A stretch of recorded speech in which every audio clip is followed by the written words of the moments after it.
want to tell you, dude, I like that. I like the end of that with the car. Yeah, with the little car going around. Yeah, I have to give you kudos, sir. Kudos. Thank you. You are a great audio visual tech for That was good. Veterans Anonymous. Yeah. It's not smooth. I like it, but you will not get a swirly this week. Good evening. It's another Tuesday, the 29th of June, the last Tuesday in June. Woohoo. Next week, Freedom Month, right? What? Next week starts Freedom Month. Freedom Month? This week. We got a whole month of freedom? Oh, yeah. Whatever. I thought we live every day is freedom. Every day is freedom where I live. Every day is freedom where I live. Yes, Thursday starts Freedom Month because in America, we start off the month with our greatest holiday, and we just do whatever we want for the rest of the month. So I do whatever I want anytime. True. This is Scram. Me questioning the date. Oh, we got Dean up in here. Spidey. That's Freedom Boner, Train Boner. Hey, What's the difference? Which one's bigger? Grant, what's going on? All the way, one of the Aussies in here. Aussie. Oi. Sorry, I missed you. What are you wearing, Webb? Actually, I was to work today. It is a golf polo, but it is actually from Incirlik. This is Hoja Lakes Golf Course from Incirlik Air Base, Turkey. He's like, this is what I wear when I subjugate someone. Yeah. And I'm cleaning my pool. So you were actually cleaning your pool in a polo. It's like a dry fit. It's like a dry fit.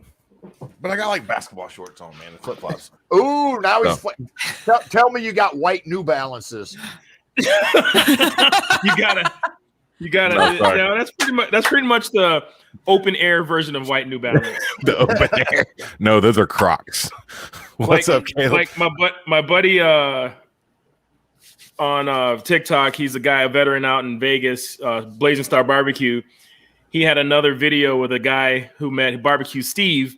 These are two older white guys with beards, and they're out in the woods. And no shit, the video they got, Steve, he goes, "What's up, Mike?" And they're walking, and they both are wearing freaking flip. I'm like, I'm sorry, I do not wear flip flops. Flip flops are not tactically sound when you're not home. That's combat flip flops. They say bad for running, worse for fighting. Yeah, but this guy, he's actually a vet. Mother. Yeah, guys that owns the company is actually a vet. He's them to whip people. Yeah. Shankla. Unless you're a mother, you can grab them off and. Yeah. Anyway, Tuesday. Ducky, that's what confuses us with y'all down there. Flip flops are thongs down under. No, thongs are thongs. Entirely something different here in the States, bro. Ooh, yeah. Let me just slip your flip flops off. Yeah. That's so many connotations that are weird. Hey, dang it! I won this at a golf tournament. Dude, well, we already know you're white. It's okay. You don't have to keep proving it. I freaking came home. I was playing with borrowed clubs because there's nothing better to do on base because we can't go off base, right? That is very true. So I played with my commander. What's up, Mike? Oh, Chuck, what's going on, buddy? There was nothing better to do, and my freaking colonel would literally call me down to his office. He's like, "You got 15 minutes to go home and change. We're playing golf." It'd be like 1 o'clock on a Friday afternoon. What am I going to say? No. Sure, sir. No problem. What? Yeah, my motor sergeant down at Fort Leonard Wood. I hear whispering. What the? Yeah, my motor daddy down in Fort Leonard Wood, he'd be like on Friday at noon, he'd come out and he's like, "Hey, where are you going for lunch?" I was like, "I was going to go to the DFAC." He's like, "Let's go fishing." So we take off at noon and just go fishing down in Missouri. Oh man, there were some bass and trout lakes. Oh, streams. Oh, it was nothing. We'd go eat lunch at the golf course. So my commander would be like, "Yeah, go ahead and go home and change. We're just gonna, yeah."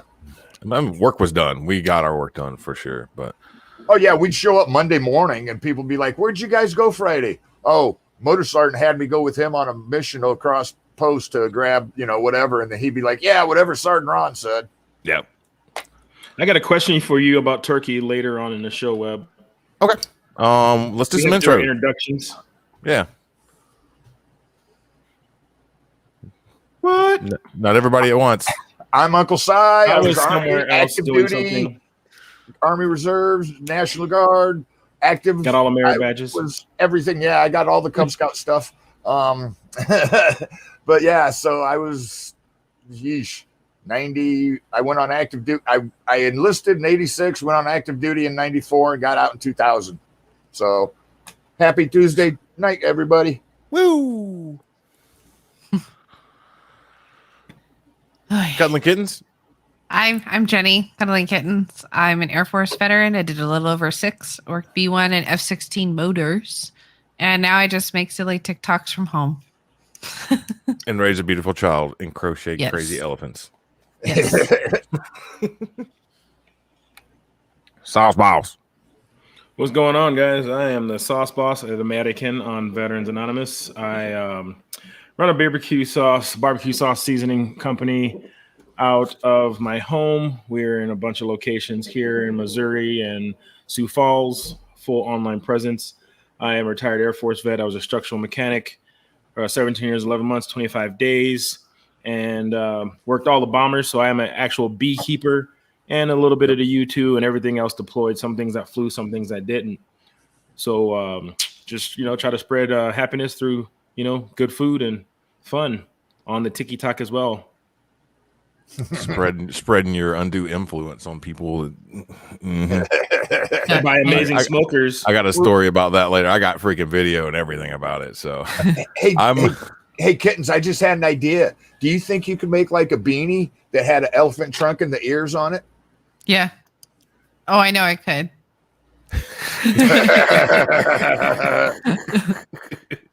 I think Cy just wants something flopping in his face all the time. Well, he could have joined the Navy. Left it wide open. I was talking about it for you since you got this fascination with elephants. It's not the elephant; it's the skill it takes to do that, and the way she did that elephant. So, I mean, it's my arch nemesis as far as college teams, anyway. So that's another reason why I think that makes a lot of sense. Anyway, I am W, aka Webb, coming at you from the South Coast, Mobile, Alabama, where it is hot as sin, and it rains all the time. What? Greenbow? And it rains all the freaking time. Holy cow. I did 10 years Air Force, aircraft metals technology, did a few things in my tour in Turkey. Lots of fun stuff, got mixed up in some security forces things and had a good time. Unfortunately, always your best command staff is the last one you have. And they're the ones that almost well, okay. Okay, yes. Where you were, yeah. I'm about to say. Yeah, what they told me when I tried to BOP, oh, you can't do that. You got to ask my permission. I'm like, you look in the regs. I don't have to ask. The only way I could have had a worse command staff is if I was in the Third Reich. Yeah, I'll give them that. Anyway, well, got out. Now I work at a large aircraft manufacturing place down here. You can probably guess who it is. Whoop-de-doo. Trying to clean my pool, trying to get it straight. It's really, really fun. Buy a pool, everyone. Buy a pool. Yeah. Is it green? Oh, yeah. It's green. Dude, let your kids swim in it. It just helps their immune systems. Yeah. Oh, I'm sure. But we've had like almost 15 inches of rain this month from tropical storms and crazy stuff like that. So we've been trying to keep it balanced, but it's nuts. Took a water sample to one store. Thankfully, my wife's gotten really, really involved. She wants to learn how to take care of it. She's giving her something to focus on. I'm like, okay, cool. Because I was doing everything since March when we moved in, keeping it okay. And took a sample to a pool store, and they're like, oh, yeah, you got excess build up of copper. Copper? Yeah. I mean, it's using algicide to kill, algae and stuff like that. He's like, do you use Clorox pool products? I'm like, yeah, some. Yeah, all their stuff has got a bunch of copper in it. So you just got too much copper. Okay, kind of makes sense. Okay, sure. So we did a few things, and it did not get better at all. So we literally drained half the pool out yesterday. Oh man. Yeah, and then filled it back up over today, and there's no change. So my wife came home and got another water sample, took it to another pool store, and they're like, "Yeah, your copper's fine. You got mustard algae out the butt." Like, that's what we've been treating for that too. They're like, well, not aggressively enough because you thought it was copper. You were treating the wrong thing. Oh wow! So they gave us this regiment, and that's what we're doing. We got to go dump 2.5 gallons of chlorine in it because we refilled it with tap water, so very low, if at all, any chlorine. So, yeah, it's a saga. Another reason I don't own a pool.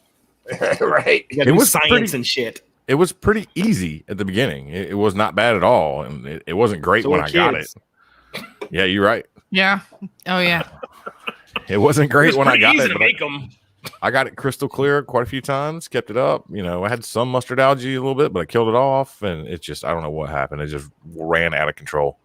Wow. So that's been our last week and a half. Yay. And chlorine prices are way up. So that's cool. I think I'm just gonna hire a pool guy because I want a pool because I'm the swimmer of the family, and I'm like, hire a pool guy. just watch him, just do pool stuff. As he's cleaning the pool, she's like throwing leaves in it. Yeah, you missed one. I mean, Matt has to check out the pool guy. He's like looking at him like, all right, I need to go to the gym. Why are you working out? My pool guy is huge. Oh, yeah, you can come have some of this rain. We're the rainiest city in the U.S. Jim, did you see for having 3 Air Force people on here? Did you see the TikTok I duetted with the Air Force tech guy who made tech in the flight suit? That dude, not yet. That was real. Oh my God. I thought that was a fake. I thought that was a blow up outfit. So it was funny. This guy's in a flight suit and his arm is like huge. And I'm just like looking at him going, are you the plane? How do they connect you to it and you like drop the bomb? Just strap a jetpack on the back, you know, and just kind of joking around with him and all good fun. And he commented, and I was like, congratulations on making tech sergeant. I'm like, letting you know you're making us look good, but it was just like this flight suit. And someone goes, no, he doesn't drop the bombs. He's the add-on to the A-10 when they want to add a howitzer. He throws the shells. Yeah, he just stands there and goes like he wraps his legs around the back of the A-10 and just like throws howitzers down. Pocket full of rocks and they come down like meteors. I thought that was a parody, and then you were like, "Nah, dude's actually that big." How did they get him in that flight suit? They had to someone said that he should wear a bigger flight suit, and I'm like, to wear it for him, I'm like, he would have to get a custom tailored flight suit to wear a bigger flight suit. I don't think they make a big enough flight suit for that man. He was huge. His arms were bigger than both of my legs put together, which doesn't say a lot, but it was just, whoever sewed that flight suit up did a real good job on the seams. By the way, and while we're on the subject, and I did have quite a few people that I know make tech sergeant, so congratulations. Yes. It is one of testicle sergeants out there. Yeah, one of, if not the hardest rank to make in the Air Force. You can retire as a tech sergeant, so you could retire as a staff sergeant. Not 20 years, but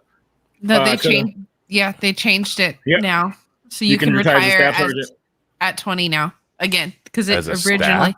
Yes, sir. Wow. So it swapped the 2 times. While I was in, it went back and forth 2 or 3 times. Yeah. When I got in, you could, then you couldn't, then you could again, and when I did, I could, but I decided to get out. Yeah. In retirement. But yeah, I will. I'm gonna do a little screen so you guys can see this guy. Oh yeah, it's unbelievable almost. And yeah, we had a LT when I was in Carson. Yeah, that Jesus. dude. Holy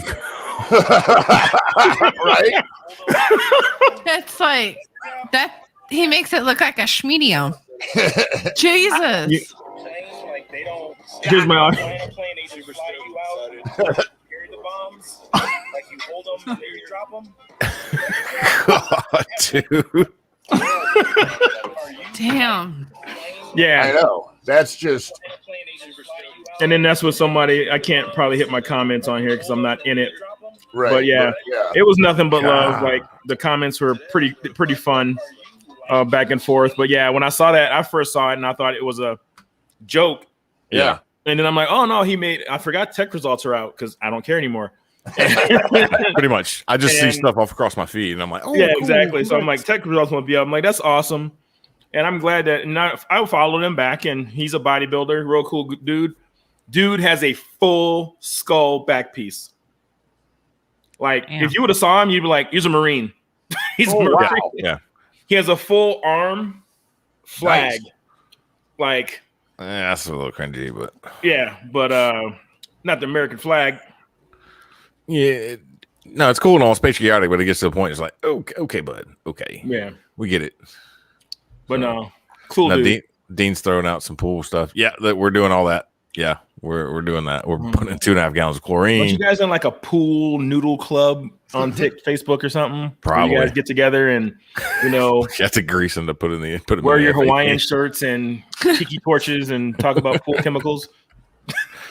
Oh man, Yeah, we had an LT that had went to Annapolis and played on the Army football team. He was one of the big fucking huge jocks. Him and the first sergeant had a weight bench in the back of the company headquarters, and they for lunch would go back and see who could bench press more. y'all have fun with that. Yeah, That's Army. That's the kind of shit you need to do. Like, no, I'd sit I don't there know and what he does in a flight suit that he needs to be that strong. Probably He's hitting nothing. buttons in the AWACS. Yeah, No, he's a bomb loader. He just picks the bomb up over here, walks it over to the plane, lifts it up, puts it in. Yeah, they don't wear flight suits though. no, he probably sits in the cubicle. He probably drives a drone or something. Oh, I forgot about those guys. Yeah. They get That to wear would be- flight suits. Dude, That they would came be to- that would be hilarious if he was sitting there with the Xbox controller flying a drone. No, it's actually a seat. You know, the pilot sits in an actual seat and has a stick and everything else. The controllers sit in regular office chairs, and they have their little deal and screen and rollerball and whatever else. So, yay. Yep.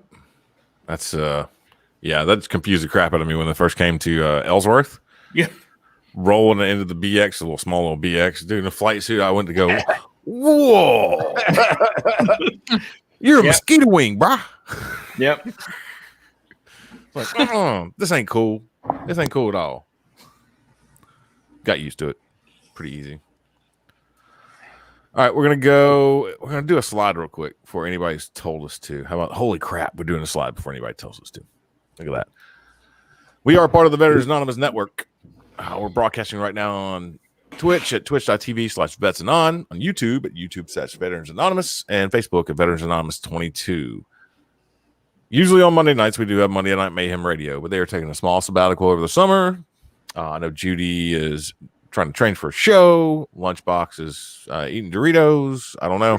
Trying to be a good dad and all this stuff. Yeah, so, exactly. His kid's not going to do anything in life with a good parental There's supervision. no internal turmoil, So they're usually on at 7 p.m. Central Standard Time. Right now, you're watching us on Scram, Jett, 8 p.m. Central Standard Time.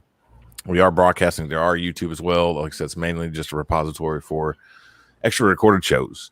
On Wednesday nights, you got one of our favorite people, Combat Cricket, on the Crossroads, Facebook/Vetsanon Crossroads. It usually starts at 7 p.m. Central Standard Time. Cuddling Kittens and Uncle Si like to guest spot on there a good bit. They play a lot of fun games. Play nice with them, and they might actually let you on if you got a decent webcam.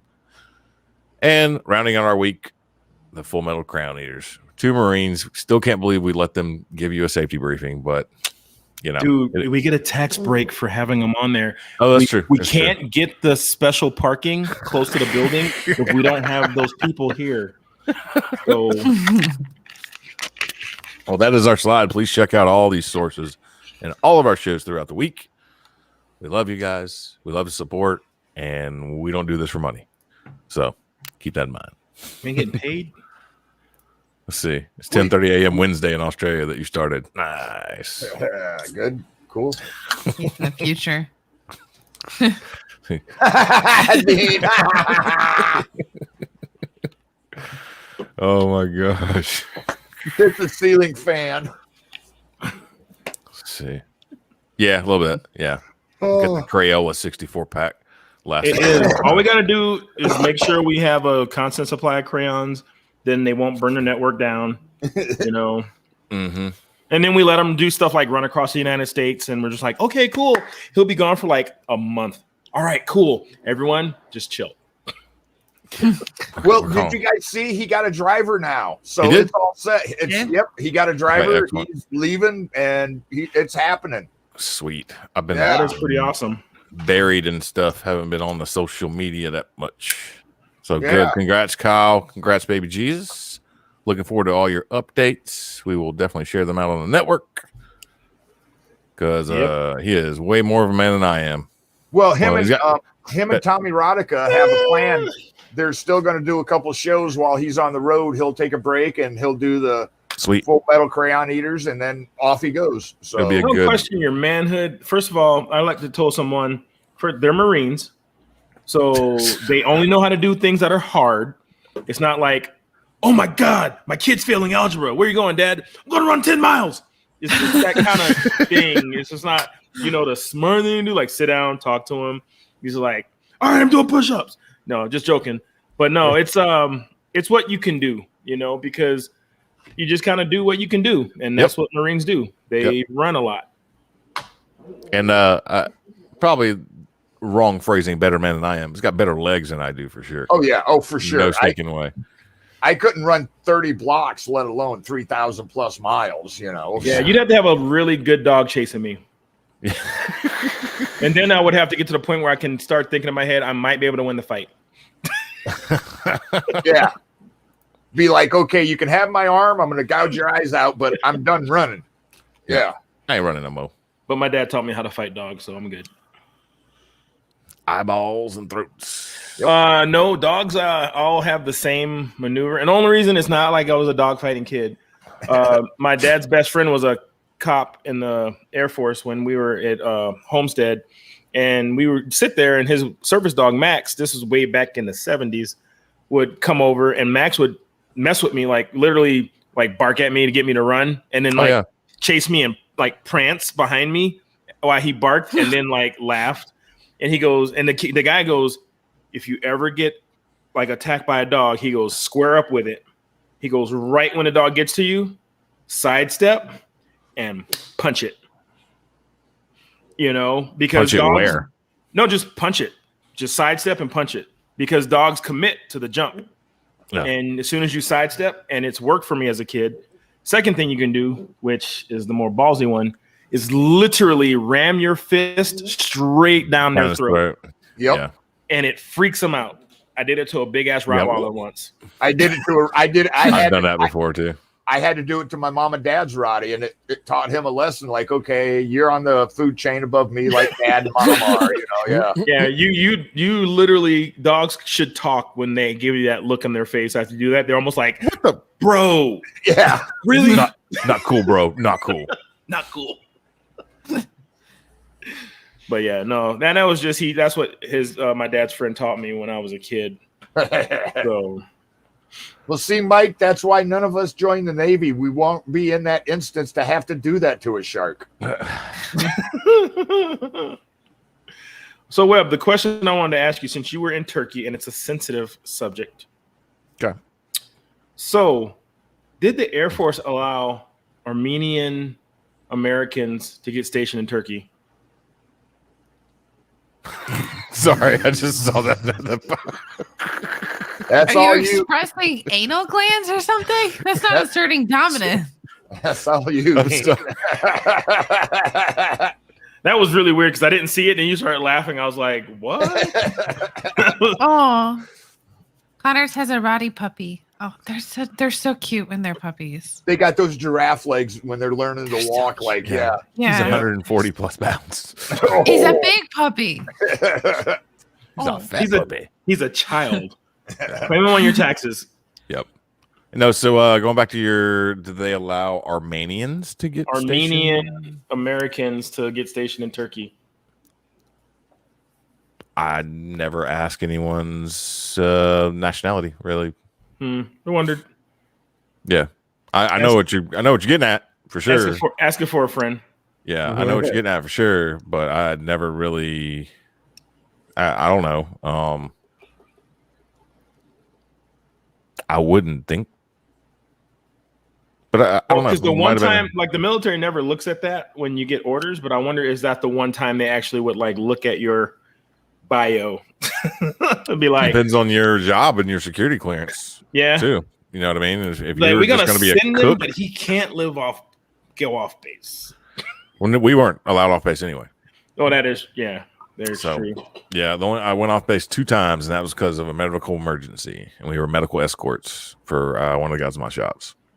But other than that, I never went off base. The third time I went off base, they threw me in a bus with a strange Turkish driver that barely spoke English. It was 3:00 in the morning. Then they went and dropped me off at the Adana airport. Yeah. The only white dude with 3 huge bags dropped me off the wrong terminal. Had to hump literally almost 200 pounds of bags. I was going to say he had to hump the down 2 Turkish guys. Down to the terminal.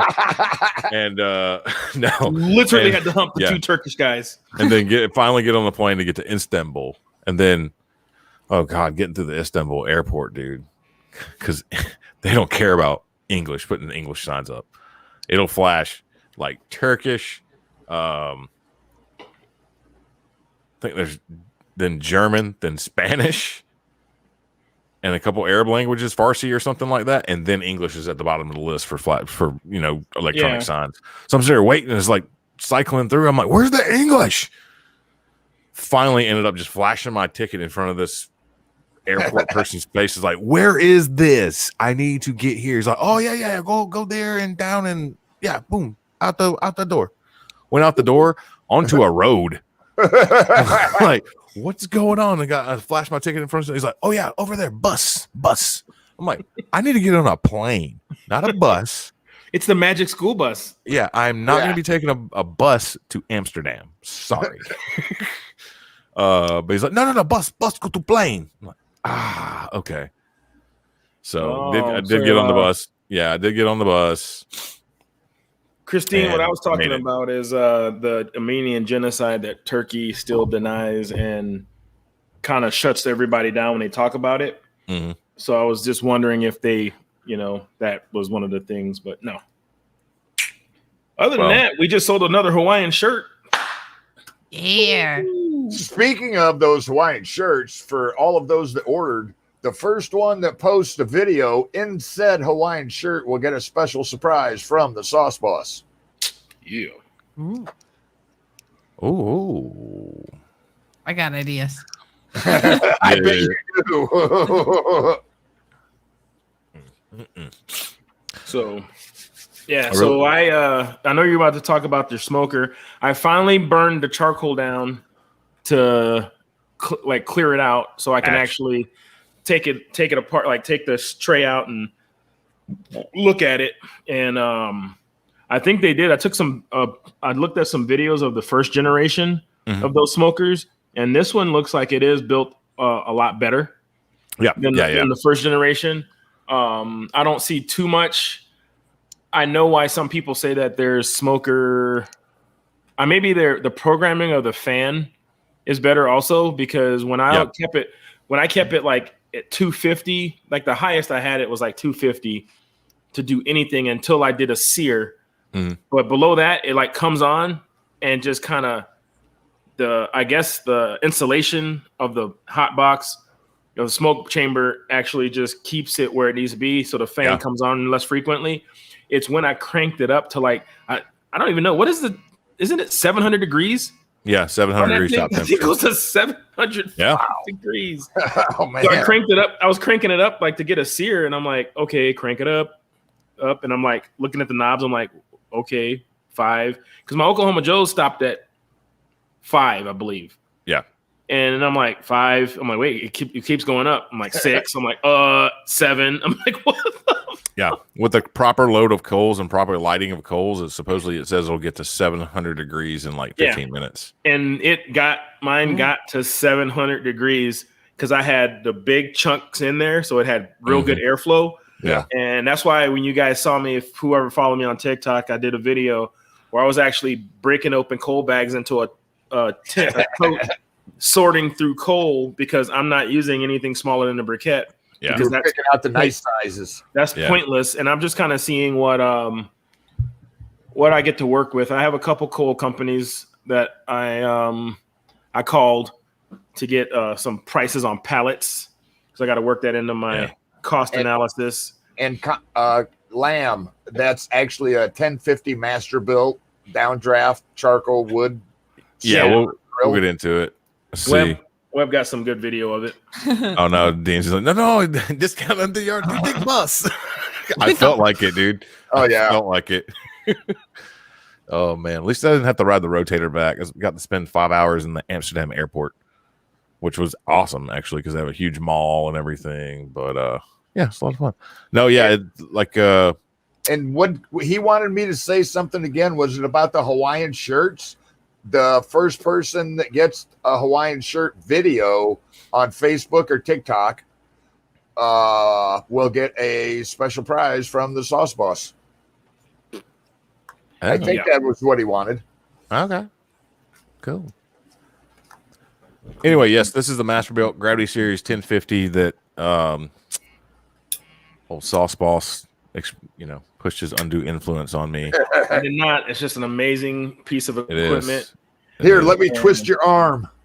Let me see if I can. It's gonna let me. Okay, cool. I had the video up, but Alexa, turn lights to blue. it's a little time lapse, just unpacking. Put it up on the porch. There's my green pool. That's fancy water. Yeah. Okay, I think that's. Oh shit! You got one too? God, I need to get on the club. It's on my Amazon wish list. I'm like, we're waiting. Good club to be in. How do I stop sharing this? Stop sharing. Just stop. It's not. I can't. Oh, maybe okay. There we go. I found it. I found it.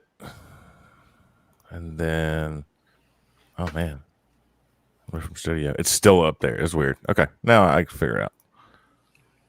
And then here's putting it on the porch. I get my wife to help me, and all this time it's like 10:30 in the morning, but it's stupid hot already. Oh my gosh, dude!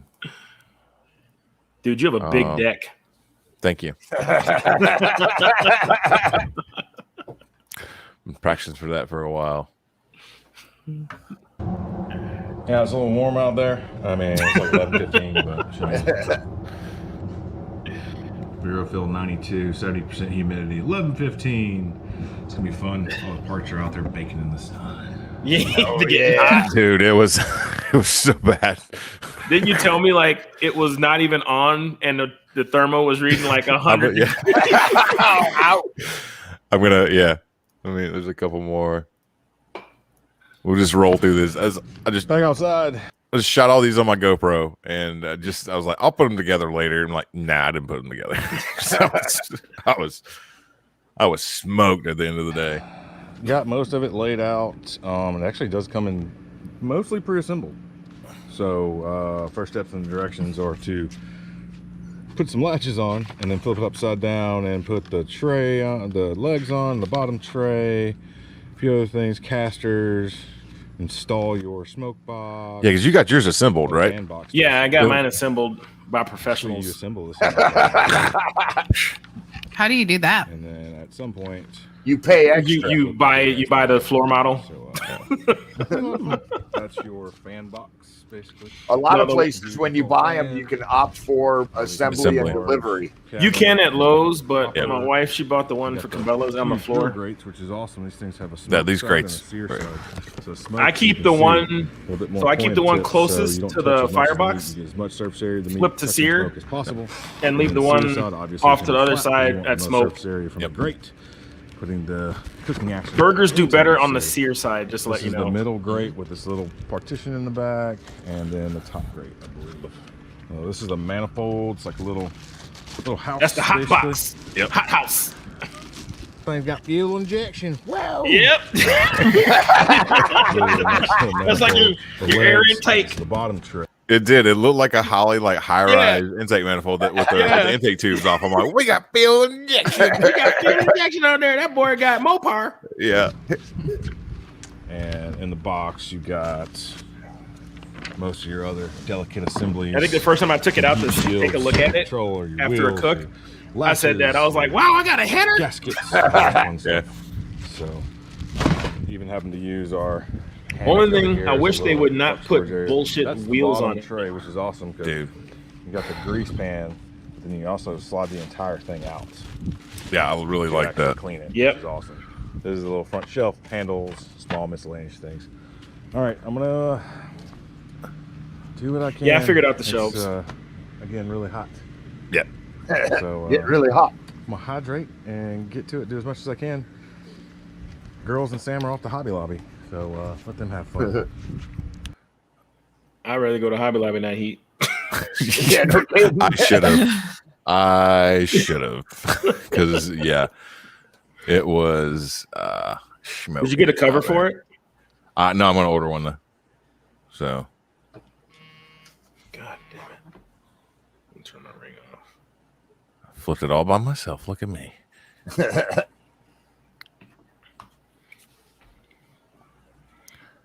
And you'll see it a little bit. The other legs are shorter. No, you'll see. You kind of from this angle a little bit when I get it the other legs on there. At least you got smart enough to put parts in the shade. Yeah, I had to, dude. That was burning my hands. I went over there to grab that stuff off the hammer. I was like, ooh, and I almost dropped it on my foot. It's funny you see them in welding gloves.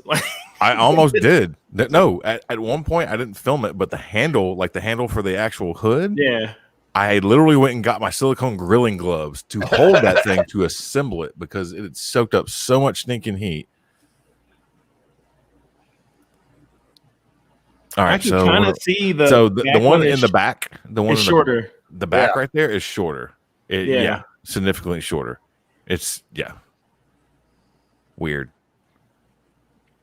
Putting a little fiberglass gasket on, put the fan box and everything on, which quite a little bit of adjustment here and now, there. mind you, when I told you when I was smoking with it and it stayed really cool at 200, that cover does not stay cool at 500 degrees. No, just letting you know. Absolutely not. It does not stay cool at 500 degrees.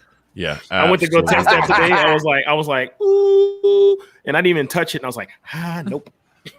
Yeah, it was That's funny, Dean. It was a little warm. What was it? Oh. Most of the main. Let's see. Yeah. No, because I was like, my wife's like, "Are you gonna get it assembled?" And I'm like, "No, I'm getting it from Walmart. I'm not gonna let those yahoos put it together." And now I'm the Yahoo putting it together. Yep. But it did help me.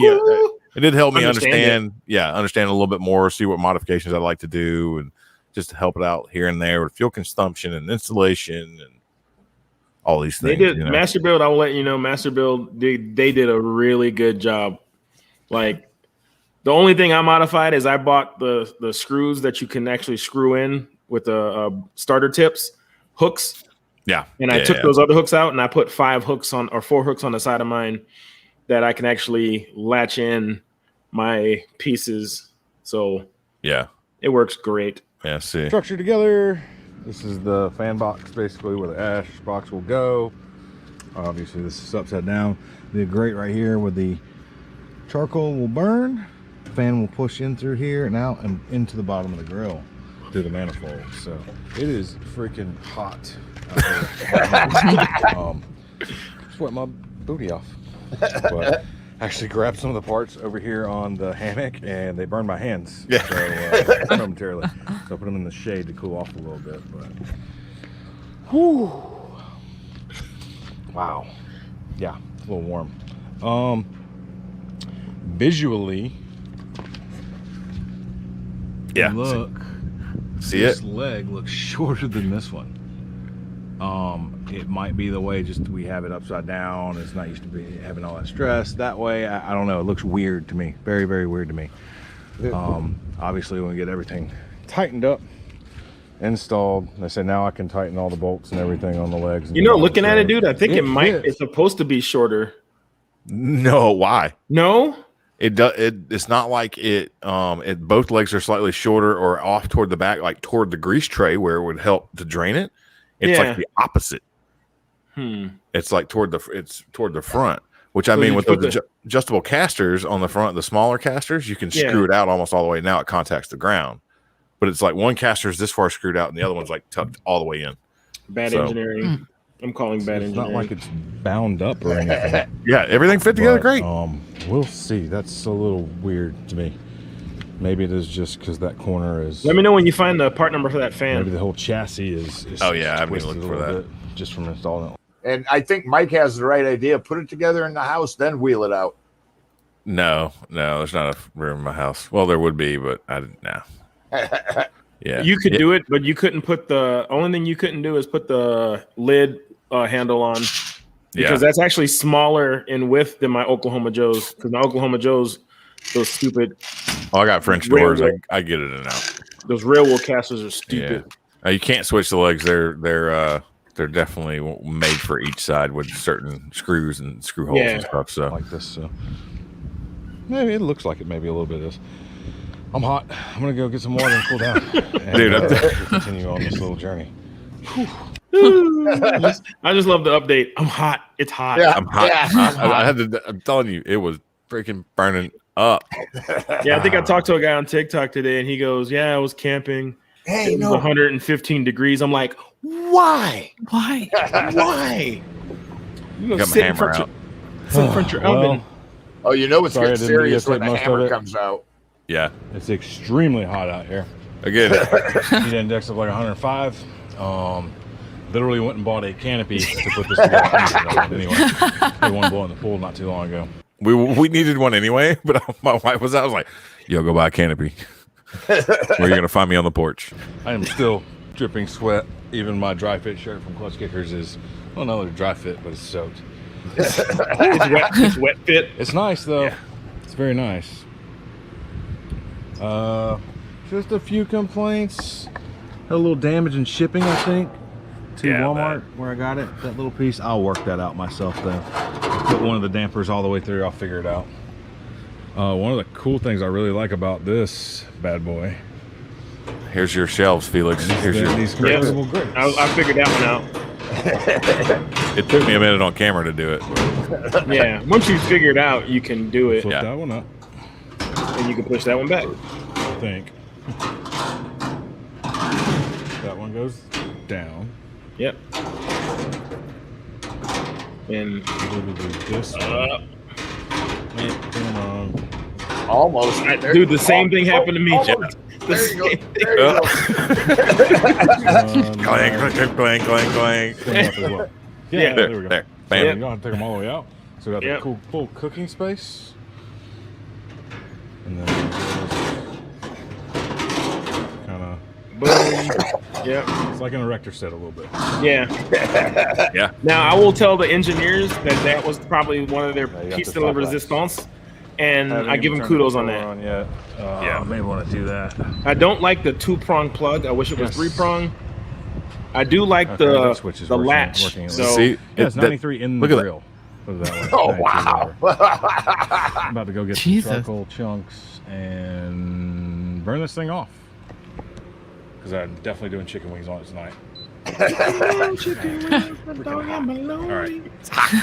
Did you enjoy ripping the plastic off the face of the LED display? I haven't Like done it- it yet.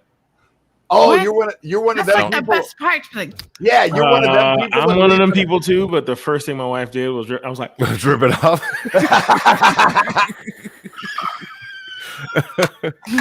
Don't do that. I get a new cell phone or anything that has those. I look for those pieces to peel off. Yeah. It's together. It's a 105 heat index out here. Yeah. I'm just. I did a small time lapse this morning when I first started assembling it, but I abandoned that because it was hot. I just wanted to get it over with. I took a pretty break, much. all this stuff, but yeah, just got a little bit of a mess to clean up. Not too crazy, but it's heating up and burning off right now. It's hot. So hasn't been that bad so far.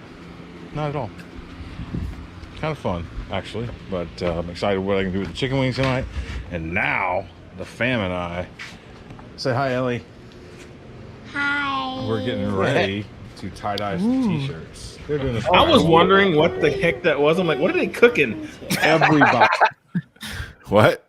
I was wondering when I first saw it, like, 'cause I only seen like the video real quick. And Oh. I'm like, what in the heck are they cooking? Oh. No, we were tied We're down gonna do church. chicken wings tonight. And now, And Ellie's the like, fam and "What are you I- talking to?" Say hi, See Ellie. that barbecue coaster? Hi. Oh, yeah. Getting ready to tie-dye some t-shirts. They're doing a spiral. I'm gonna do a crumple. Who are you talking to? Everybody, just say bye. Bye bye. Who are you talking to? You don't have friends, Dad. Exactly. Yeah, I have one up here too. I don't put see. things on the wood. What? If I want to preview this video or not. I got lost. I am so lost.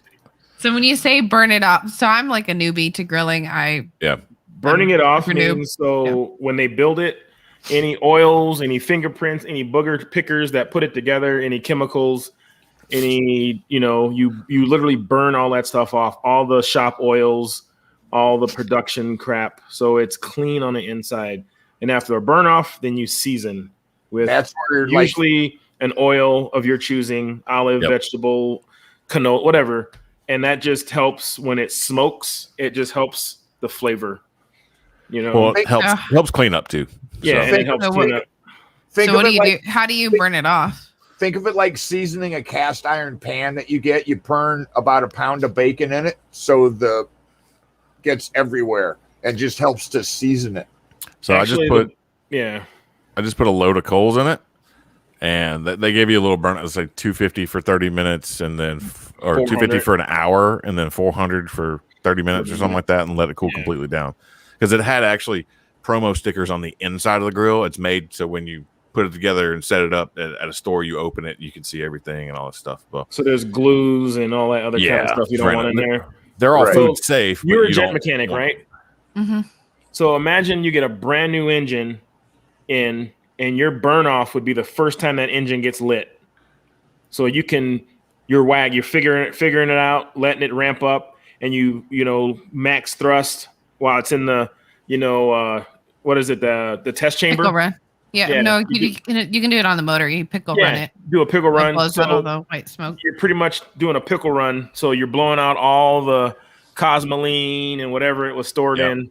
So that's what your burn off is. And then your seasoning would be when, you do your regular functional test. You go back in And you there. just put the oil directly on the things. I take a spray bottle with olive. I use olive oil.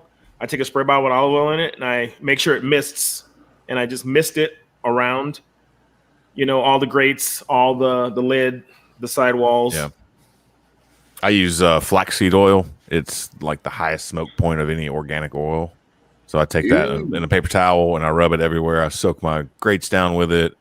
So it's the best thing I found for cast iron skillets and stuff like that too. I put another coat on mine like every, month or so. I'll freaking just crank up the thing to 350 degrees, put a coat on it, put it in the oven. Yep. So just roll out.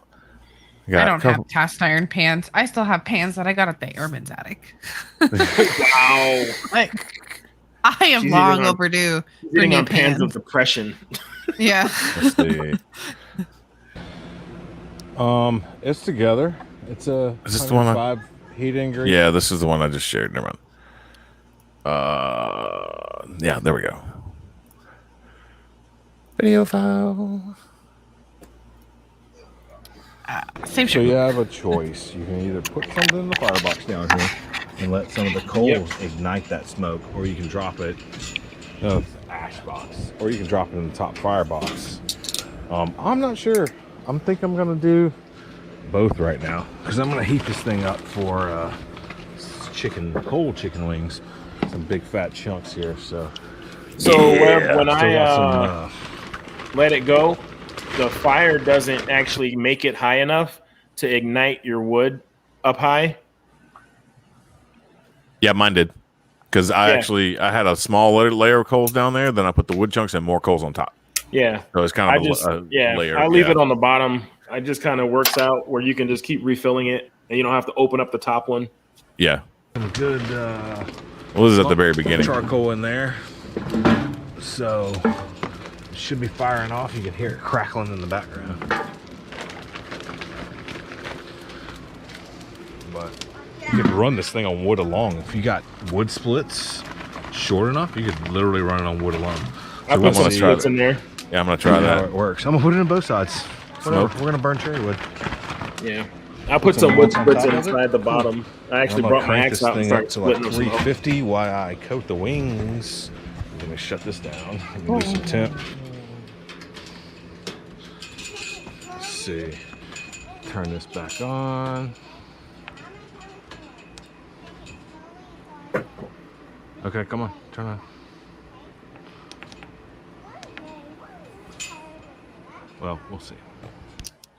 I didn't plug it in. I didn't plug. I was like, why are you not working? And then, I forgot to plug it in. yeah, Did it come unplugged? I unplugged it. Oh. So, yeah.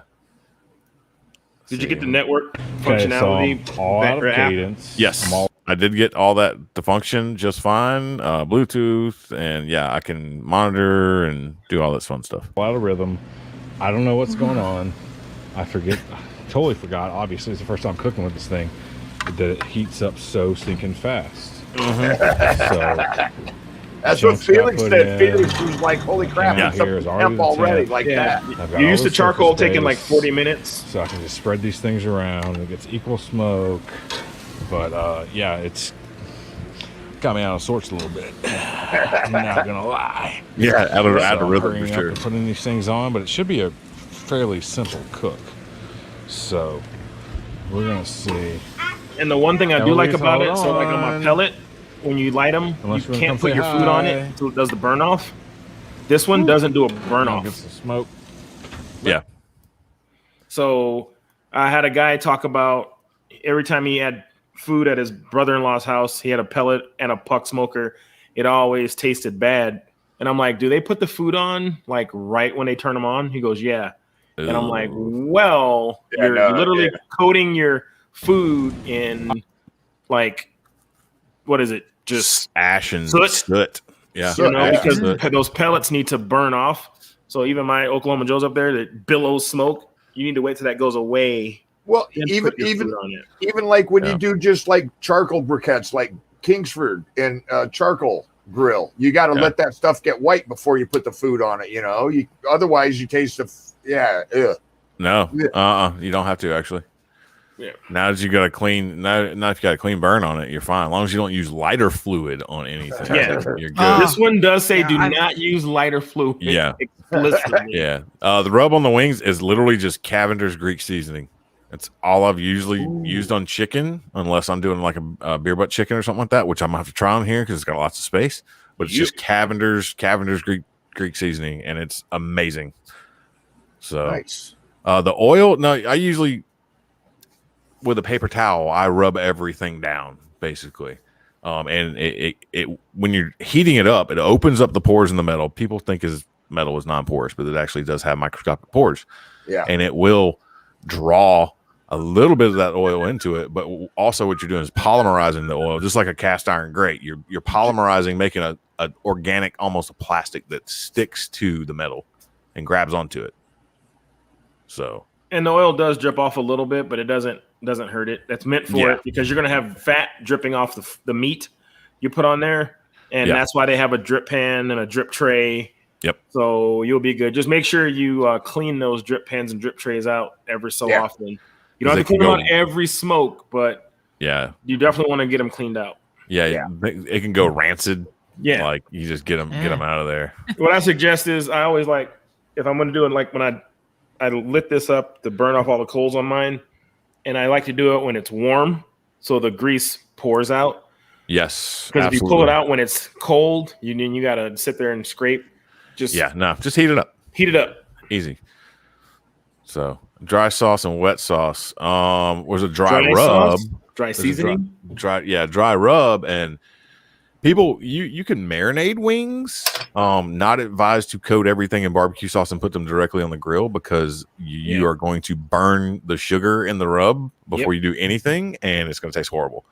If you're gonna put wet sauce on the wings, especially if you got sugar on it, you need to do it in like the last 5 minutes of cooking, if that. Or keep them off the bottom grate. Yep, very true. Yeah. But then you're going to have a hell of a mess if you don't have a drip tray underneath them. Yeah. You know what I mean? So, yeah. I brine my wings. I brine anything bird gets brined. Yeah. Oh, yeah. I did show you that Thanksgiving. Yeah. You use it, pork chops, chicken. I mean, I got other things for steak, but it's great on freaking everything. Yep. Nonstick, like I said, it polymerizes the oil at a certain temperature, and it grabs onto the metal and creates nonstick. I remember grew up in Selma and went to church, and we did a Sunday morning breakfast like once a month, right? They had these cast iron skillets, and maybe in my head they were larger, but I think these things were like 18-inch skillets. Yeah, Sarah rub them down with olive oil or whatever oil you choose. I use olive oil for my binder. I don't rub them down with anything. I pat them dry and just wings. You know what I mean? A big bird, I will. These right here, it'll stick to them if they're just. I pat them down. They're just a little bit damp, so it'll stick to it. Yeah.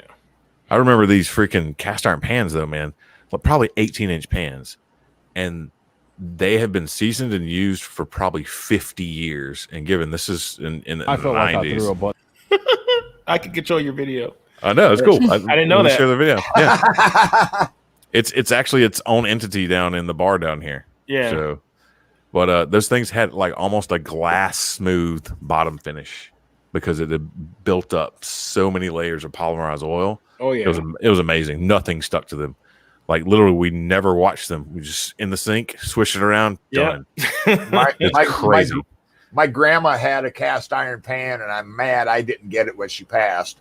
But it came from like her grandmother, 80 years ago. And so much seasoning was in that pan. She would do like pork chops, and oh my God. Yeah. Yeah. All right, I'll let this get done playing. Wings on there. But that was a pretty good amount of chicken wings. That was like one of the huge packs and like 3 other small packs. That's a lot of wings to smoke for me, but this thing has just got so much space. It's ridiculous. Right. Check a little bit on the top right. But I'm going to close it down and let it do its thing. I'm going to drop it down to about 300 or so and just let it roll. I got a couple gasket leaks I got to take care of, but it is what it is. So, too much fun. We'll see how it works.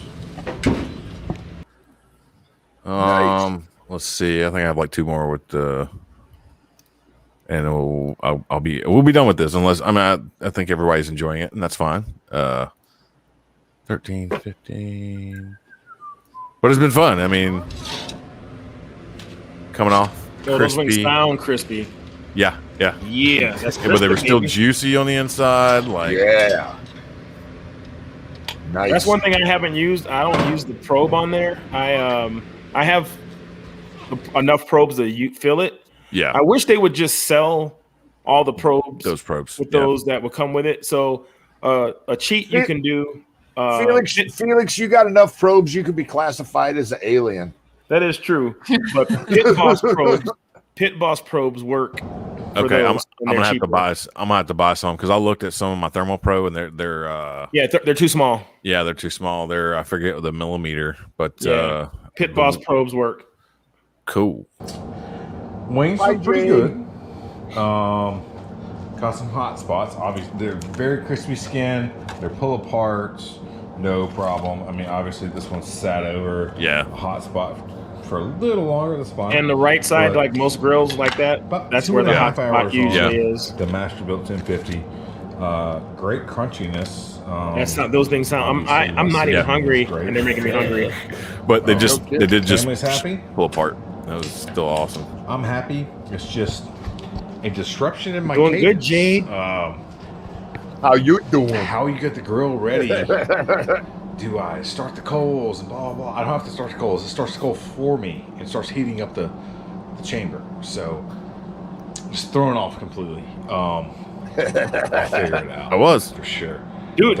Same thing. The first time I went out, it's been fun. I lit the coals, closed the door, turned it on. And I'm like sitting there to go inside, and I'm like looking at the temp. It just happened to rotate over. So another thing I learned: if you have it set and you want to see what temp, you don't have to set a time. If you just don't set a time, it won't worry. Yeah. You turn the knob, and the knob will go between temp and time. Yeah. But I turned and I'm looking at it. I'm like 115. Like I just turn this shit on. I was watching that TikTok. You were literally surprised. You can see it. You were like, this thing's all ready to temp. Oh my god. Yeah. Because that's the one thing, if you ever smoked with real wood, charcoal, the worst thing ever. You sit there, you build your fire, you get everything going, and it's going. You go inside to bring your meat out or go get your meat prepped, and you're doing all your thing indoors, and you come out ready, and that shit didn't fucking take. You're like, no. Yep. Yeah. I sit out there and make sure my chimney starts, and then I know I got about 20 to 30 minutes, right? Yep. And then I'll roll inside, do everything I need to do. I'm like, about time to go check them coals. Walk out, and they're perfect. I dump them in, put my grates on. I sear real quick if I want to, or just pile everything and go. This right here, all out of cadence. Like, I have no time. I'm like, because I even quit using it. Yeah, I quit using a chimney, and I'd start my fire right in my firebox. Yeah, and I've had it twice. It only happened twice in my traditional smoker, where I had the charcoal and the wood stacked perfectly, had the fire going, the chimney's rolling on the smoker, and I'm like, this is ready. And this South Dakota winds. I came out, and that shit was out, and I'm like. Oh my god! I thought wind's supposed to build fire. Yeah. No, I just gotta get worked into my schedule about. You gotta learn when to turn the grill on again. What prep you can do, and then stop in the middle of it. Go turn the grill on, and then finish the prep. It used to be light the coals, do all of your prep, and then be like done. This one is like prep, chop. Prep, and then go turn the smoker. Yep. It's literally like using an oven. Nice.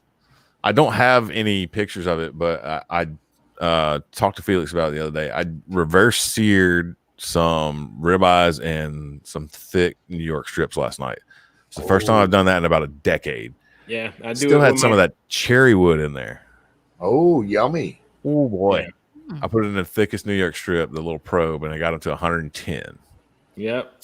And took them all off and looked great. I had southern flavor all of them, just how I like it. Flipped the grates over, which I should have done before they got hot, but whatever. Yeah. I muscle around, flip the grates over to the sear side, and crank that bad boy up to 650. I don't know. I didn't, you don't want to go to red line the first time you jack it up there. So I was like, you need to get that brisket seasoning I got, brother. I know. It sucks because I forgot to order it. I know I'm not going to get it in time, but I'm going to freaking do a brisket this weekend, I think, for my kid's birthday. Tuesday. Oh, hey. You can get it before it's Friday or Saturday. Okay, well, I guess you order it tonight. Freaking order it right now. Ship it out tomorrow.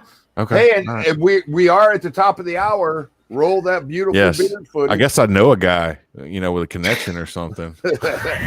you know what I'm talking about?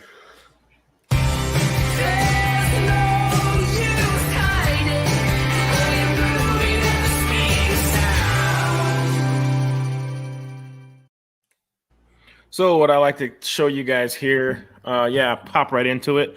We have our first annual second attempt Hawaiian shirts. They are launched, guys. We actually have a couple sizes left.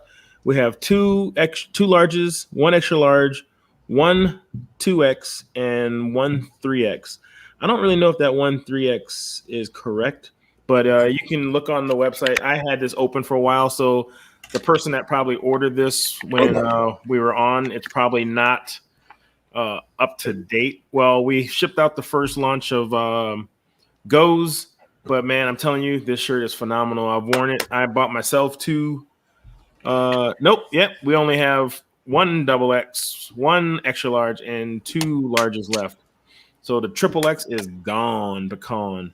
So that's pretty much the thing I'm hyping right now. Also, our habanero is out of stock.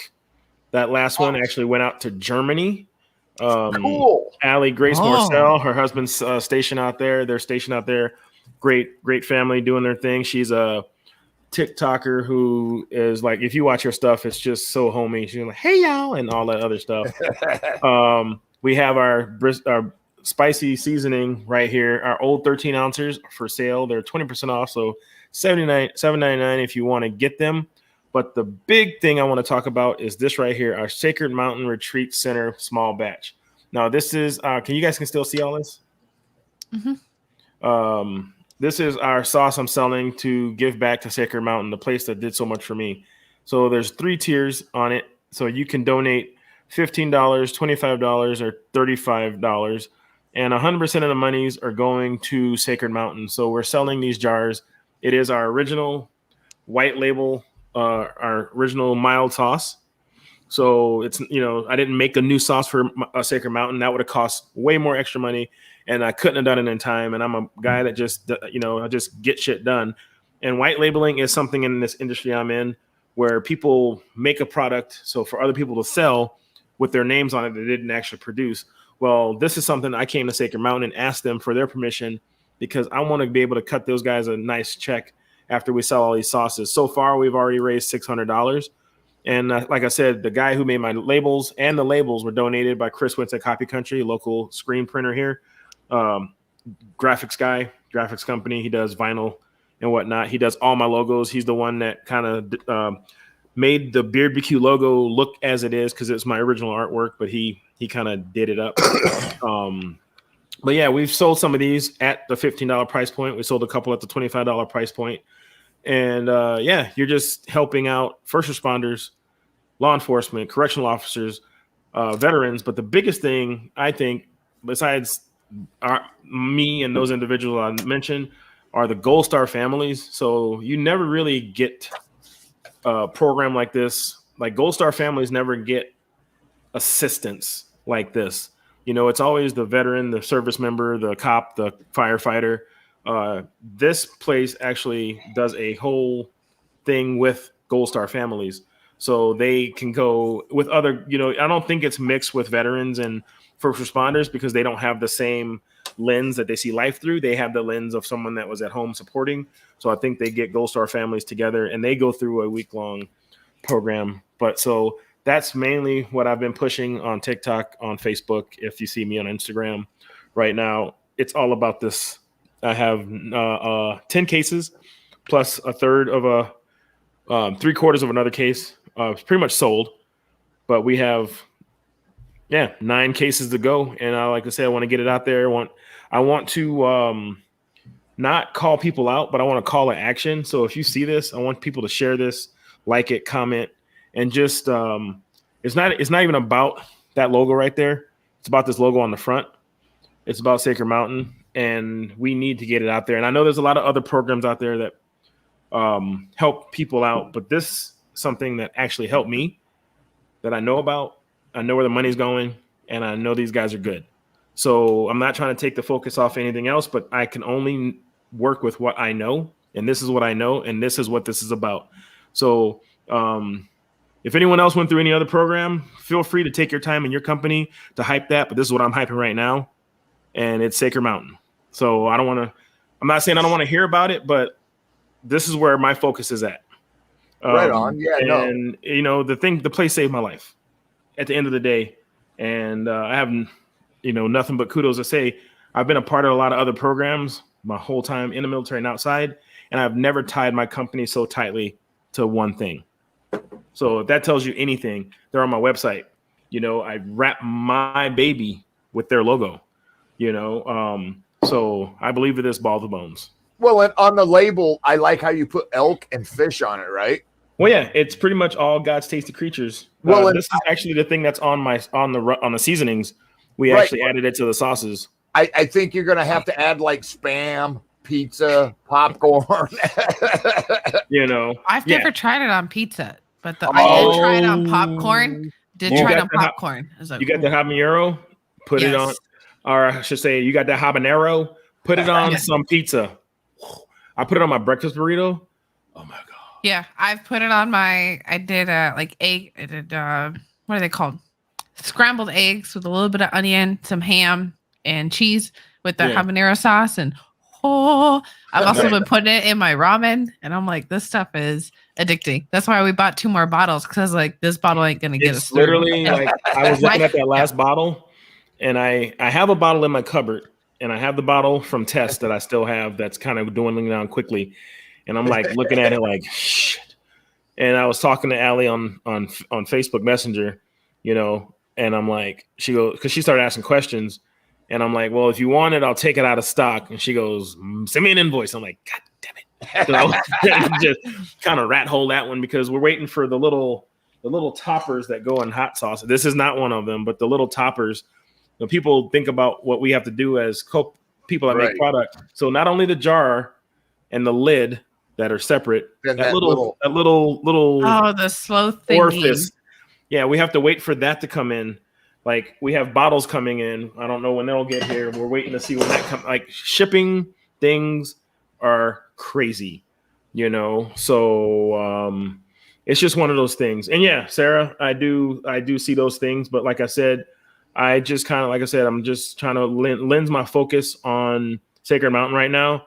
And that's the biggest part of our veteran community that kind of annoys me. People don't know where to donate. We have so much out there. I wish it was literally one giant group that can just do the job. It's almost like having 15 Air Forces. Like we only fly left. We only fly right. We only fly upside down. We only fly right side up. And people go, oh, well, we have this battle. Who should we use better? Like the right guys or the left guys? No. If it was just like one big 501c3, we can, and you can still have your locations all over the United States and everything else, but then people won't have to think. Imagine the power we would have if everyone just had one place to donate and all that money. But the thing is, you have humans involved and they have egos. And that's where I start drawing a line. Because when I start talking to other organizations and they are like, well, we don't, I'm like, well, you have your ego in it. You're not doing this for what you say you're doing it for. Right. Because if you can't see the efficacy of combining resources to make it better for the end user, which is us as veterans, first responders, cops, and everything else, frankly, fuck you. Because you're not in it for us. You're in it to puff your chest saying, I'm doing something. And I'm not doing this to say I'm doing something. I'm doing this to give a check so people can go somewhere where they can actually get help. Well, don't forget, Felix is not getting any money out of this. He paid for all the sauce. His label guy donated his time. Everything that you spend on these jars goes right to Sacred Mountain. 100%. So, no, like I said, it's my little, it's kind of like I said, I'm not the smartest man in the room, but I've been thinking about that issue ever since the first person asked me, who should I donate to? And I'm like, I'm a veteran. I don't even know who you should donate to. Oh, exactly. You know what I mean? I donated to bad causes early on Facebook. I did too. Yeah. And I'm done. I'm sorry. You guys don't need to make more t-shirts. You don't need to do this big benefit over here, because where's the money going? What are you doing for the people? What are you actually doing? Well, yeah, it's all good that you sent a veteran and his family to Disneyland so they had a happy week. But the rest of the year, they're struggling to pay bills. Alcoholic, violent asshole, Right. So, what exactly is that group doing for veterans? And that's why I love Wounded Warrior. And I said their name because they kept giving me free concerts. Exactly. That's one that I was talking about. And I'm like, I didn't join the military for free tickets and free stuff. The one part of that whole organization that I liked is every week our group got together and we went to Perkins or a breakfast place and we had our own little room and we got to just vent and talk and bullshit and that camaraderie.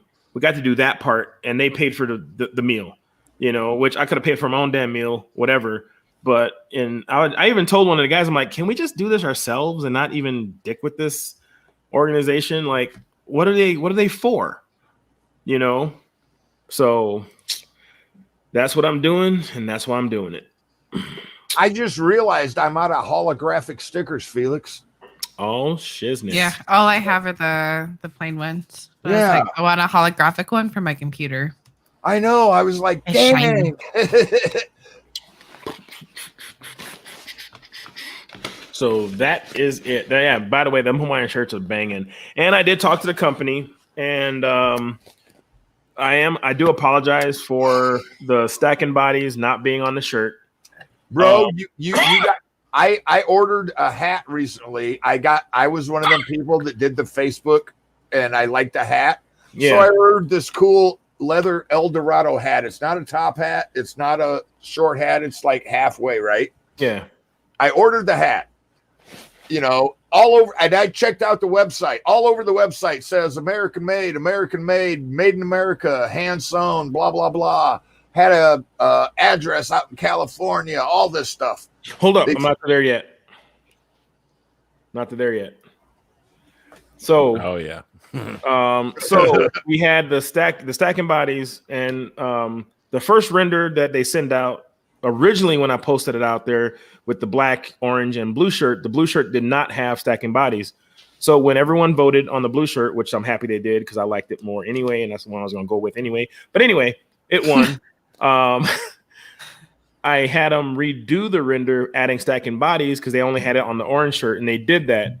Well, the lady did call me Monday and very contritious, very apologetic, saying that this is the first time she's ever made a mistake. Like she even talked, like we talked for almost an hour, that she like talked to her dad, and her dad goes, "Oh, so you are human," you know, because she like when you talk to her, she is a no bullshit businesswoman. Like, you know, she should be a recruiter. She goes, "So you ready to buy?" You get that vibe because when I was like doing the shirts to try to get them, she'd call me and she goes, "So you ready to buy those shirts? Ready to get that order in?" I'm like, I'm okay. I'm waiting. I'm waiting. We got to get some people to. I'm yeah. Like, I remember, yeah, you were doing TikToks going, dude, this lady's calling me about these shirts. Yeah, you know, but she's a good person, and she said she made a mistake, and she knows. She saw my picture. She goes, "But you like them?" I'm like, "I love them." I said, "There's just that one issue." So what she did is the next order for next year's shirt, she's gonna give me 25% off plus no startup fee. So they have like a design fee, and so next year's second annual first attempt. Barbecue Hawaiian shirts. Well, you got to explain why it's the first annual, second attempt. Well, first annual, second attempt because I tried this a while back. I think pre-TikTok. Yeah, you were on Facebook. And we had people voted. Enough people voted for the shirt that we should have sold 60. So when I went in and go, okay, cool, we have a shirt. I think we only sold 6, and I was very disappointed because if you voted, you shouldn't have voted if you weren't even gonna buy a shirt. And even on those shirts, I'm still not making any money. I'm just trying to spread positivity, give somebody something that's limited, one-off. Like there's no more shirts going to be made with that pattern. They're done. Bada bing, bada boom. Those are dead. You got to wait till next year. And that'll be a whole new design. I think I'm going with I think we call it the Cuban style. Yeah. Where you have a really cool shirt, but you have one panel. Right. Color, yeah. Or something like that. We'll see. We'll vote on some stuff. It'll be a vote. I like to call it the Charlie Harper off of 2.5 Men. Yeah. The Charlie Harper. Yeah. Second and third annual next year. Right. So it'll be something, but people, and what was kind of funny and a little annoying. So when I got them in, I was super excited. I wore them. I sold more shirts that hour when I actually had the shirt. Then people were like, "Oh man, I love the Hawaiian shirt." And I'm like, "Where the frick were you at when I was trying to sell them at, dude?" Exactly. Yeah, but at least for the next annual, you can be like, so this is the first one, but this is what the second one's going to look like, and it'll be hopefully more enticing. Miami style, Cuban style. Yes, exactly. Yeah. Make sure you have your green card. Well, and forget if you were lucky enough to get a Hawaiian shirt, if you wear that where the food truck goes, you get half off your order. Bada bing, bada boom. Yeah. So I just wanted a Hawaiian shirt because the only ones I have are the B1 ones, and those are so. I wore those on the line. I know you weren't supposed to, but I wore those on the line, so those are packed away. Still smell of jet fuel. Like I can't wear those in public because they are stained. They're stained. So when I told Matt, there's a B1 Hawaiian shirt. Yeah, you can get them with the B1 on it. Oh yeah, they did them every year that I was in for deployment. Right before we would deploy out, they'd ask who wanted a shirt, and it was usually the senior NCOs that would buy them, and I'd be like, I'm gonna fucking E4 Mafia this shirt and change the purpose. You think I won't wear this on the goddamn flight line? You're lying. So I would like stuff that shirt under my coveralls, zip it up so you couldn't see it, and as soon as I got out the line, wha-ya! Supers would roll out What's on up, deployment. bitches? Yeah, supers would roll out on deployment in their freaking trucks and shit. And you'd roll up and they'd be in a Hawaiian shirt in their freaking super truck, and you're just like, really, dude? Yeah, and I was one of the few. Yeah, and I'm one of the few little technicians that's got our coveralls tied around her waist, sporting a Hawaiian shirt, be like, "What's up?" Hopping around the flight line like a weirdo. Yeah, and Michael, I never got in trouble for it. I don't even know. I don't even understand. How does that even happen that a Navy guy? I know they issue you guys like what is it? Bahama? What is the suntan lotion? The Bahama Mama. Bahama Mama. Bahama Mama suntan lotion. You know, some aviator sunglasses, flip flops, and a Hawaiian shirt, dude. How, Mike? Oh my gosh! But Matt's excited. Matt never got one of the B1 Hawaiian shirts. He always wanted one, but they'd always sell out because they would only be like, "Well, we only have 12," and I'd be like, "Bet." I'm gonna try to get a pocket in there. I'm gonna try to get a pocket in each one of them. Make sure they have a pocket. I do have an idea, but I don't know if I'll be able to pull it off. I want to get like a loop made in the pocket, so when you can slide a cigar in it, it'll stay up, almost like a a little for a female that is convenient. A little elastic loop, a little loop in there. I won't make it elastic. I'll make it cloth because elastic wears out over time. Yeah, I'll try to make it cloth, but we'll see. I'll try to figure it out. But speaking of Navy, so recently. For my wife's birthday, we went. She's a big fan of the Fast and Bi-Curious movies. Too fast, Bi-Curious. Not gonna lie, it was fun. It was actually a very fun movie. For one brief moment, spoiler alert, I thought Tyrese got killed, and I yes, and I'm like, damn it, he didn't die. Did he show up as a colonel? No, he should have. I know it's Transformers. You never know. Yeah, but no, it was a very fun. Movie. It was a very fun, very campy, very predictable movie. But it's one of those things like you've seen all of them. You have to. It's almost like I gotta watch it. I'm waiting for it to come out on like pay-per-view or Netflix or Amazon. Prime. But while I was watching that, they had the extended version of Top Gun's preview trailer, and Top Gun 2, yeah. Oh, dude, it's so funny. So Maverick, of course, everyone knows he comes back as an instructor at Top Gun. So just this one part in the trailer, they have the two hotshot guys flying around, and he flies in just like Cobra did back in the day, and it goes 2-on-1, and as they're flying, they're like stacked wingman, He comes blasting up between them, just, and they're just flipping, rolling out, and they're just like, what? Like what? Pretty much what? What's his name? Not Cobra. Was it Cobra? No, it was in Top Gun. It was the head guy. Slider? No, it wasn't Slider. Slider was the number 2. Oh, I thought it was like Cobra, but I gotta rewatch the movie. Yeah, the boss. Yeah. The boss, the head pilot, the head instructor at Top Gun, pretty much what he did to both of those guys. They replayed it because they're in Hornets, and Maverick takes them out, because he's like 2-on-1. You can't, what are you gonna do at 2-on-1? He does his magic, but it pretty much hyped me like childhood, like yes. And I just hate nowadays how they do with movies though. They show too much. Yeah.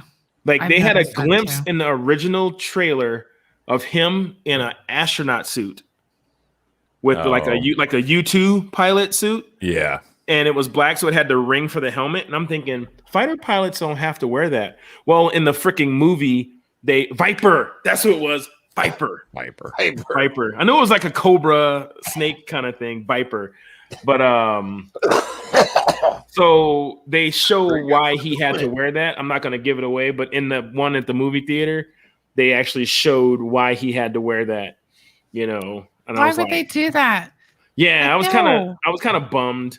They show too much nowadays in trailers. You pretty much see the whole damn movie. I can see why, because kids these days don't have the attention span, so it's to entice them. Oh fuck! But for people like me, I'm like, just give me a taste and then let me. If you remake a great I will movie show up. if you remake a great movie like Top Gun, the people that are gonna watch it, you literally need to show like 4 seconds of just the name Top Gun 2 and hear in the background Jett thrusting, and we're gonna be like, oh, I'm gonna go watch it. Yep, I will. Yeah. I will. All you got to do is show Tom Cruise in a flight suit walking out with a theme song. Top Gun. I don't care if the movie fucking sucks. I'm going. Just silhouetted walking down the flight line. And just have the like logo. Like, Top Gun 2. Yeah, have the logo go by the screen like this, and then you hear the music and just the logo and the music, and everyone's like, well, they wouldn't even have to do that. They could do that motorcycle scene where he's racing the jet again and just be like Top Gun 2. And I'd be like, I know what that is. And I would be there. That's all it takes. All they got to do for me, because I'm sorry, I'm just an Army guy, but show like a freaking F-18 taken off of a fucking aircraft carrier and play the Top Gun music. I'm like, I need to watch this. Yeah. And then they showed his plane, I believe, was on static display at the base, and his old Tomcat, and yeah, it was just like, oh, you're showing too much. But like, even for me, if they remade Blaze, oh my God, are you serious? You guys ain't noticed that? I noticed that it was just beer. I did not think it was whiskey because it didn't have. And now if it had a handle, I would have been like, damn, sorry, we getting schwasted? No, it's whiskey. That's just High Life, right? Yeah. Yeah. Edward 40. Let's do Edward 40 hands. But no, that was actually the Fast and the Furious. It was worth a watch. They believe the believability of everything they did. You're just like, I don't even care about the believability. I just want to watch it to be entertained. That's what I'm saying. It was entertaining. Yeah, that's movie, what movies are for, is entertain. But I love so TikTok's been doing parodies. And the guy's doing the movie. He goes, "This is what Fast and Furious used to be." He goes, "Oh, dude, you have a 2JZ engine?" He goes, yep. "Yeah, bro." Talking about motors. And then he goes, "This is what the Fast and Furious is." Now he's like, "Family, yeah, family." And they holds up a Corona, family. How are you going to fight those space aliens? We're going to have a barbecue. I saw a meme of a Star Wars where like Luke Skywalker's going in to do the Death Star, and Dom's next to him in the Charger, and Skywalker's like, "How are you in space?" And Dom's like, "Family."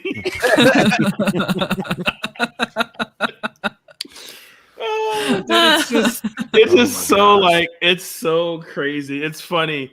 Like everything about it was just like, oh, you're gonna fight 15 highly trained operators, mercs, and you are a mechanic, and you're gonna take them all out. Like, okay, here we go. The Hollywood guns were like, that weapon only has that much capacity, and they haven't changed. Dude, it was even in the movie. One of the actors, no spoiler. One of the actors actually, they put it in the movie. That's how much they know. That's what made it even more fun. That he mentions, he goes, "You don't think it's funny? We do all this wild shit, and I got one scar on me."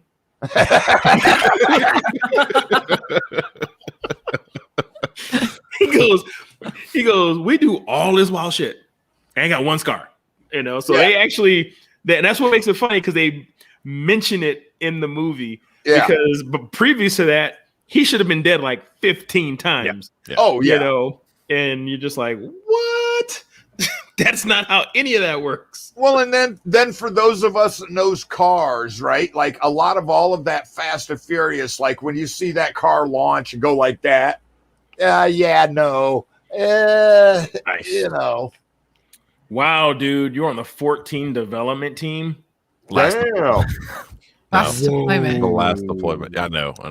I had a buddy that was on that too. He was one of the, forget what he did, but oh, hey, Webb, you'll get a kick out of this. Guess what I get to do this weekend? Touch a girl? Drink? Smoke? Drive a car? Drool. For the night?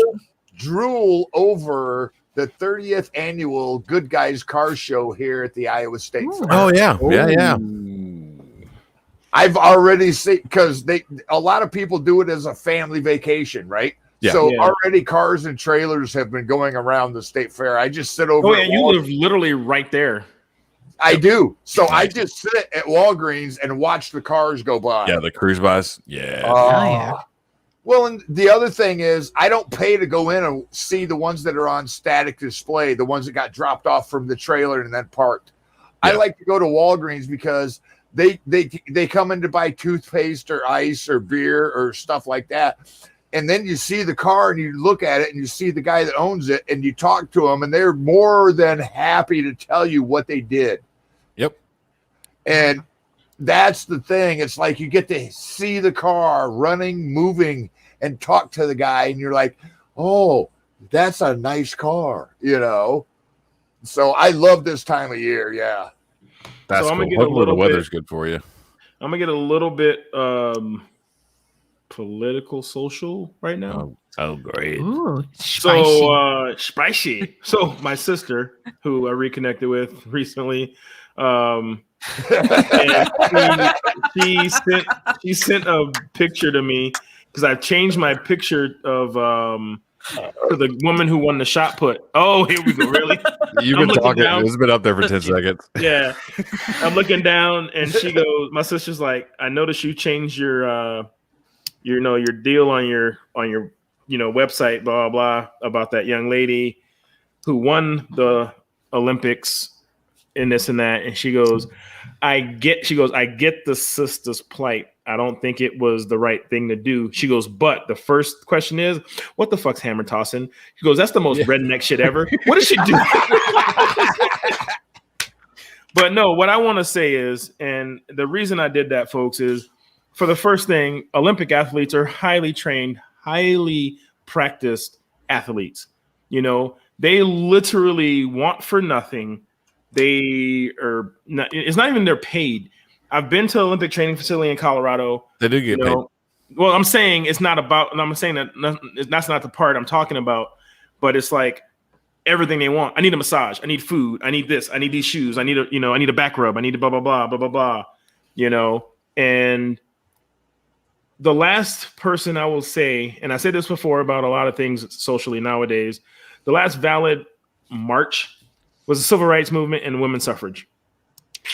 To me, that's the last valid big thing out there that actually made change that needed to be done. When Jesse Owens was in the Olympics under Hitler's Germany, and he proved to Hitler that Aryans can't beat a brother in the foot race. And he stood there during the national anthem, and he put his fist up in solidarity for the, civil rights, the black plight, but he stood there in the face of Nazi Germany as a black man to show you ain't no better than me. What this privileged person did, I think personally, was a slap in the face. She shouldn't be on the team. The media did it to cause a divide because they didn't focus on the person who actually won the game. That's literally like not covering the winner of the Super Bowl because this person was mad. It would have had more impact if she wasn't third place. Yeah, Jesse Owens was first place. So, and the woman who won threw her hammer 7 feet past her mark and got a world record, I think. There's so much good that could have been coming about that. So this shows how the media is trying to divide, and not like highlighting the people that should be highlighted, because that's what the news and the media is supposed to do, not divide. They're supposed to educate.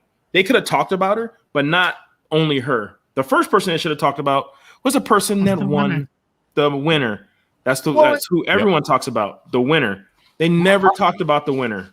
My thing is, if you don't want to represent the country that you're going to the Olympics for, don't. One guy said it on TikTok. He goes, it can't be that bad. You ain't left yet. Yeah. That's my argument. But then they bring up my skin color and then I sit down. Oh yeah. Well, you know, that's why I say what I say for my friends who might be canceled. Because guess what? Come cancel me. What are you gonna say? What are you gonna say? I've gotten called a racist so many times. It's not even funny. You know, it's like the last resort of those people that don't agree or you don't agree with. You know, they don't know facts. They're like, "Oh, you're racist. You don't agree with this." Yeah. Yeah. And that's my thing. It's not about race. It's about respect. It's about doing things properly. And I think that, you know, at the end of the day, if the media would have covered the event like they should have, and the person that should have got the light and the shine should have got her recognition for her achievement, the U.S. record, it'd been great. And then a note or a sub story of, and this person did a protest. Great, because you know what? As a veteran, that's what I fought for. I fought for your right to do whatever you want to do. But, you know, also, like my old boss used to say, do whatever your career can handle. Yep. You have the your right stripes to do, can handle. Yeah. Do whatever your stripes do can whatever handle. your collar can handle. I've always been raised that it's okay to have an opinion, but there's a time and a place. And I was always raised in a family where the national anthem, when it plays, is not the time nor the place. You can do it before, you can do it after, but the national anthem is not about whatever dirty laundry the United States has, especially at an Olympic event. So like, because it's just people, it's bad taste. You know, and it's something that I've been it's like more craziness that I've kind of been listening to some podcast on about the Native American thing. You know, like it was a big podcast, a long podcast I listened to on a Trail of Tears. This is something I didn't even know because I'm part Seminole in my family. I'm Creole. The one nation that actually fought back and almost beat the U.S. government. And technically they won kinda, but anyway, natives had black slaves also. Yep. But it doesn't fit the current narrative. Yeah, it doesn't fit the narrative, but through their whole plight, they still had slaves too. And I was like, oh my God. And I'm like, I'm, you know, learning new things every day. I'm like, holy shit. So everyone has been. Don't forget, Native Americans would raid other Native Americans. Oh, yeah, but it's just how people like decide to look at history, decide to like fit narratives. Like they've put up statues for George Floyd, and I'm like, so you put up statues of a criminal instead of someone who actually probably did something positive for their community. All he did was get killed by a cop. At the end of the day, you guys are putting up statues for someone who was a bad guy in his history, but you took down statues for guys who did something for the country but had a bad past. So get your story straight. Well, like, and then the one other, for all for one. The other thing that gets me on that is a lot of the people on the left are like, oh, they're trying to learn from their past. They're getting better. But then they tell other people, oh, no, you know, it's like, wait a minute. You can't have it both ways. Yeah. You want it both ways, but that's not how it works. You can't be mad at somebody for what they said in the past and then sit there and say, oh, well, they're learning. What they said in the past was a mistake. Yeah. Because I'm not going to lie. Like, yes, people back in the old days owned slaves. They also wrote the freaking Constitution. But back in everybody grows. Humanity learns and grows. So yes, if you've ever watched the show Mad Men, the way they acted toward women in their office nowadays, you would have like a million, like just walking through the door at work, you're getting sexually harassed from the time you're in to the time you leave. Oh, bro, is that acceptable nowadays? No, people learn and people grow. The show Friends is having a reunion episode, right? Yeah. Okay, that is the most white show I have ever seen in my life. Yeah. They're in New York. There's no Chinese delivery guys. There's no Mexicans. There's no Puerto Ricans. Have you been in New York? Yeah. There's not Dominicans, no Dominicans, no nothing. There's no black folks. No Italians, no Well, Irish. no, so this is a funny one. I'm a big fan of Walking Dead. Big Walking Dead fan.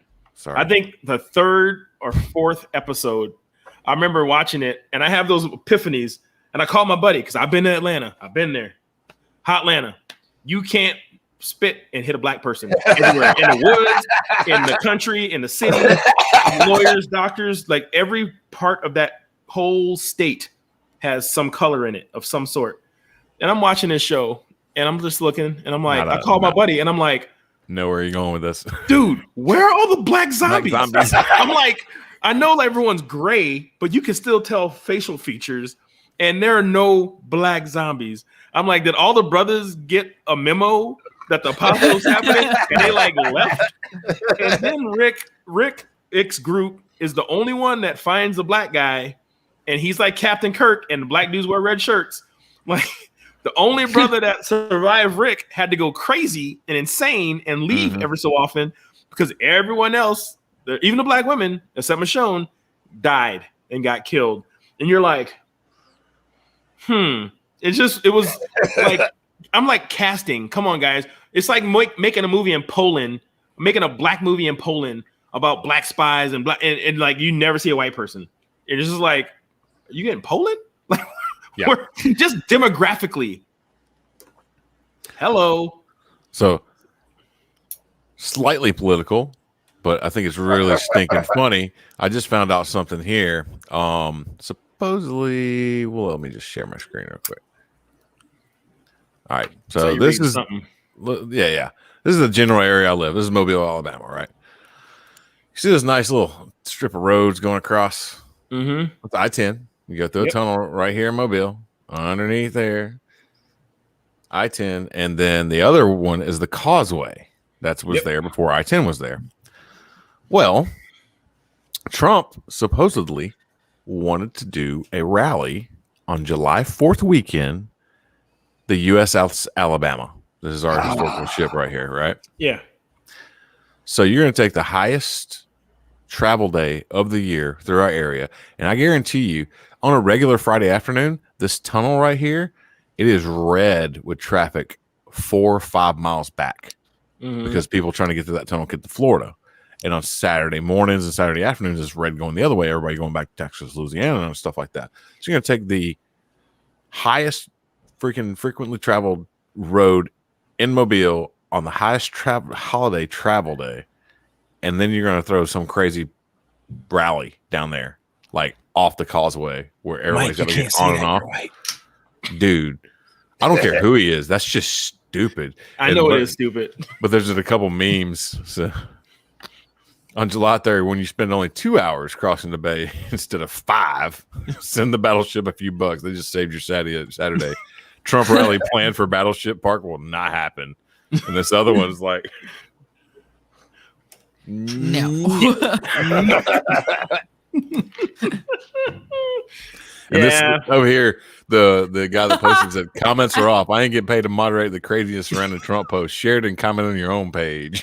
My thing is, so I used to have that view being Air Force. For one thing, flybys. Yeah. Everyone sees a flyby on TV and they're like, yeah.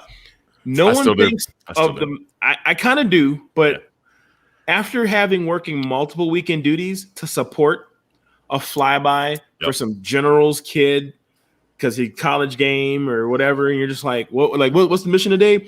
Oh yeah, we're flying over Texas A&M Stadium. You're like, so I got to gin up 3 jets. Yeah, it's sheet metal. I got to sit here and watch crew chiefs gin up 3 jets and literally sit here because if you call me, Jet ain't going nowhere. Yeah. So you gotta have an air spare and a ground spare, obviously. Yep. It's a B1, so yeah, exactly. Run 4, fly 1. Yeah, absolutely. Yeah, they're gonna freaking send one. He's gonna do an orbit about 100 miles out in case the other one breaks and has to go home. Yep. You know what I mean? Then they gotta organize. You can't be breaking over the stadium. Yeah, then he's got to organize. Have a flame out. Have exhaust like black smoke coming out of one engine. I'd blame you cuddly kittens for that one. No, you air spare and then a ground spare. Somebody's sitting on the ground waiting to take off in case one of the other idiots doesn't make it either. Yep, that's a B1. That's the life of the B1. Everyone loves the B1, but nobody thinks about how much bullshit that's attached to that thing. And I still love it. It's like Star Wars. No one ever realizes how much those maintainers spend on that shit. Mm-hmm. And after being a maintainer, I watch Star Wars and I'm like, this is stupid. Yeah, this is too. So I'm not gonna lie. Before I deployed, before I knew pilots, my mentality was, all right, sir, have a good one. If you don't come back, it's one less jet I got to work on. So watching Star Wars, it was whole thing. You know, and watching Star Wars, it was like one jet blew up, maintainers were like, yeah, oh no. Like, yay!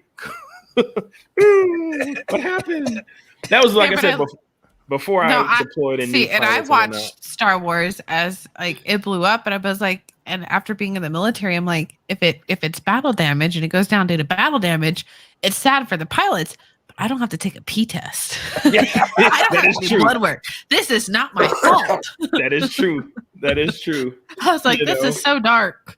Dude, I remember freaking security forces rolling up in that freaking sheet metal shop deep one day, and like 7 people got put in cuffs. Oh, you talking about the Spice Girl incident? No, it was maintenance malpractice. Yeah. Oh, Where at? Ellsworth. That must have been before I got. What? That was long before I got there. Then when I was there, because I got there right as the Spice Girls ended, and right. Oh before no the plane went down. I know what you're talking about. Never mind. Yeah. Anyway, moving on. Yeah, that was things we can't speak on. Yeah, that's all I'm saying about it. I was there when my first deployment was in Diego Garcia, and I was supporting the B1s. I was a B2 guy, but my clearance wasn't there, so supporting the B1s and B52s, and we had a plane coming back from mission in the dark over the Indian Ocean, so pitch black. Every bomber has 4 redundant systems: hydraulics, electrics, blah blah blah. B1 engines. Well, the one redundant system that the plane really, really, really needs to not go down is electrics. All 4 redundant systems on the B1 went down as they were flying over the Indian Ocean, pitch black, wings back, balls to the wall. One thing you don't realize as a person that doesn't fly, especially that plane at that velocity, you cannot tell if you are right side up or upside down. Yep. So when you're flying like that, you can't tell if that plane decides to roll and it has you upside down. Well, unfortunately, when that plane also went lights out, tits up, it came in and rolled halfway and they ejected. So they ejected at an angle into the water. And so not only do you I was inverted. I was inverted. So and you can't tell because you have no instrumentation, you have no feel and any of that. So not only from ejection, you lose like almost 2 inches of spine. Yeah, you hit water. And I was there. Like I heard the rescue. We heard it over our maintenance. Every radio was tuned to rescue. Yeah. The helicopters went out. We heard them talking, like looking for pilots. We see one beacon. We see another beacon. I think the 4th guy, it took them almost 25 minutes to half an hour to find him because he hit another current or whatever, or wave, and was a little farther away than everyone else. So they finally found everybody. But yeah, as a maintainer, I was so happy I was depot because I wasn't actually attached to the B1 unit. I was like the depot unit for the bombers. Everybody downtown drinking, everybody got pulled in. There was a bus full of drunk ass maintainers, sleep maintainers, dudes in literally nothing but boxer shorts. The hospital was there, freaking blood was getting drawn. It was just, oh my God. I'm looking at the chief and he's just like, you don't want to be a part of this, bro. He goes, you do not want to be a part of this. Luckily, it was found not to be maintenance malpractice. It was just any mechanical failures. It was just a very shitty line because, like I said, 4 redundant systems. So when one goes down, they have a backup. That goes down, they have a backup to backup. Well, all the backups failed. But that's what happens when you run a jet that's technically not even supposed to be still flying. It was just a threat. The B-1 was supposed to be a deterrent. Like, hey, look, we put the biggest, baddest thing together. They didn't even have a maintenance TO for it technically, and they still really don't. They put it together and go, here we go, gotcha. And then they'll go, I think we'll keep this flying for another 20 years. Yeah. So that's what happens when you overuse some shit. Well, right after I left and got to Eglin, one went down up in Wyoming or Montana, the training range. Because I had just gotten to Nellis, and I was just like, so is this bad? Like, the fuck? And I got very acquainted to that went process. Out and I offered, because I did that job, I offered to go out with him and go help do asset recovery. Yeah. It's one of my jobs. But as this shop here was, let's not use the people that actually do the job, but let's send our leadership to do it because they wanted to get a medal. Yep. Like, I was looking at it as this. I was depot. We did combat logistics. So we used to go pick up crashed jets and recover down jets. So I was CDAR, your CDAR team. Let's go do my job. I literally just left that place. Yeah. And they were like, no, I got it. And I'm like, well, you're a master sergeant. You have actual shit to do. I'm a staff. This is what I'm supposed to do. But now I got to get out there. I got to get my medal. And now that guy's a chief on our base or their base. Yeah. Scoop. Yeah. I thought I was going to get a freaking call because it was like October 2013 and I had just left in like February. And I was like, yeah, my name's probably on that jet. But I ended up calling one of my NDI buddy. You know who my NDI buddy is. Nightjade. And Nightjade. And he started talking to me. Something like overwing fairing, something, blah, blah. Some hydro line and the overwing fairing. Yep, decided to go, which made it go. Yeah. And something that people have been warning them about for quite a while. And it finally popped. And once you pop, you can't stop. Same thing happened. We talking about all the leadership and idiots getting sent out there. Same thing happened with that MMAPS 130. Yep. Because they approached me like, hey, run a plasma cutter, right? I'm like, yeah, very much so. They're like, well, we got the 130 go down and blah, blah, blah. Yep. We're going to need somebody. It was a guard 130 and it went down in forest fire. Yeah, exactly. Yeah. And 2 people in the back survived. Yep. But they were like, oh, yeah, we need to get some people out there to help, try to dismantle the plane, bring it back to the hangar. I'm like, yeah, that's cool. I was like, where is it? Like, well, we'll show you in a little bit. And they started talking more about it. And they're like, it's over here. It's over here. It's like, oh, I know some rock crawling trails that actually go through that area. We probably access it with a vehicle. I know I can do it in my vehicle. But they're like, oh, no. They're cutting roads and stuff like that. And I was getting geared up and ready to go. Like, I was like, oh, it's kind of crappy out there. And it was summertime. So I went home and started gathering stuff up. And got coveralls and all that stuff, of course. And came back the next day and like, yeah, you're not going. I'm like, what? Wait, what? Yeah, so-and-so's going.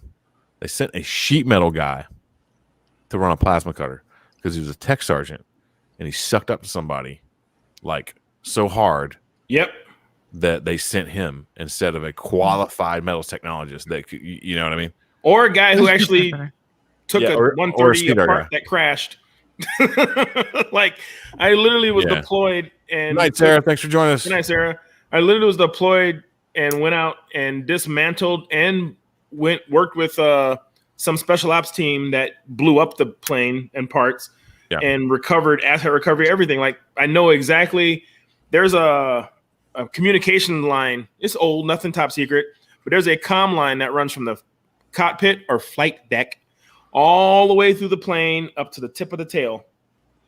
Like, this wire is literally in most inventories, not in inventory. So when we used to take planes apart, they would be like, if you can get this wire, and I think it's orange or red. Salvage, yeah.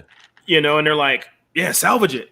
And we would like go through and we're sitting there cutting wire bundles, like with needle nose going through, and we'd find this one wire. And we did that on multiple jets. We recovered. We take it, we roll it up in no smaller than a 2-inch circle. you know, and not we to get like creases and stuff. Yeah, no creases. And before we get it out, if it was still in the jet, we like safety cones all around it and stuff. And once out of all the people, we had an electrician actually freaking take some big wire cutters and cut through a wire bundle and we came out and we're like, what happened? And yeah, he actually got paperwork for that one. And I'm like, dude, you're an electrician. That's literally your job. But it's like they sent people out, and that's what it was about here. It was like they just saw the high profile, and I saw first of all, that's my job. I didn't care about the high profile. I just knew that was a mission. That was my job. I'm qualified. And I'm looking, and of course, when you at the level me and Webb are at, our bosses have been so far removed from turning a wrench, pulling a drill, doing anything functional in maintenance, that why would you go out there? You don't even have, we call it the work muscle built up anymore. Nope. You don't have the work muscle. You have the paperwork muscle. You're going to work 10 and rest for 50. Yeah, exactly. You know what I mean? Because you ain't done it in a while. Well, I'll get out there and work for 3 hours straight and be fine. Give me a sip of water. Let's go. But you've been Are you okay?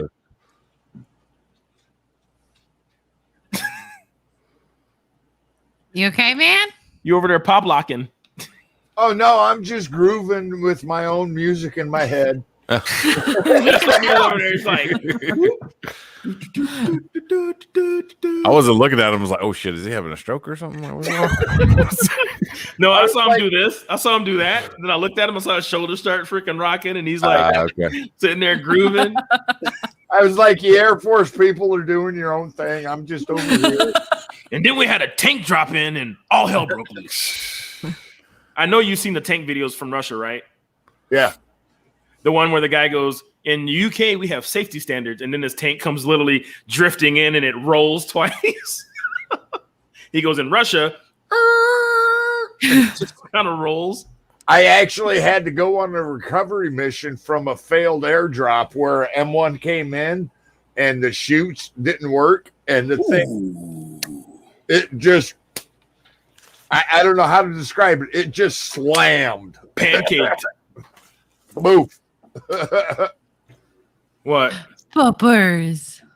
Oh, yeah. We were. Yeah, I think they actually, I watched a video about that and they were talking about a Humvee. And so the guy was describing different forms of airdrop. And he goes, there's the slow airdrop where they use like all 4 parachutes or 2 parachutes. Then there's the quick combat airdrop where you like use 1 parachute just to slightly slow it down. He goes, then you have the, I don't give a fuck. And you just shoot that shit out the freaking plane. And he goes, someone actually did that. And you see the Hummer on the ground and the wheels are like up here. It looks like it's upside down. The wheels were like, they should have been here and they went this way. Yeah. Yeah. This dog smells like a fart. I think all dogs smell like fart. Oh, well, it's about that time, isn't it? Yeah, that's good. Yeah. Any final thoughts, people? It's been a good show. Yeah.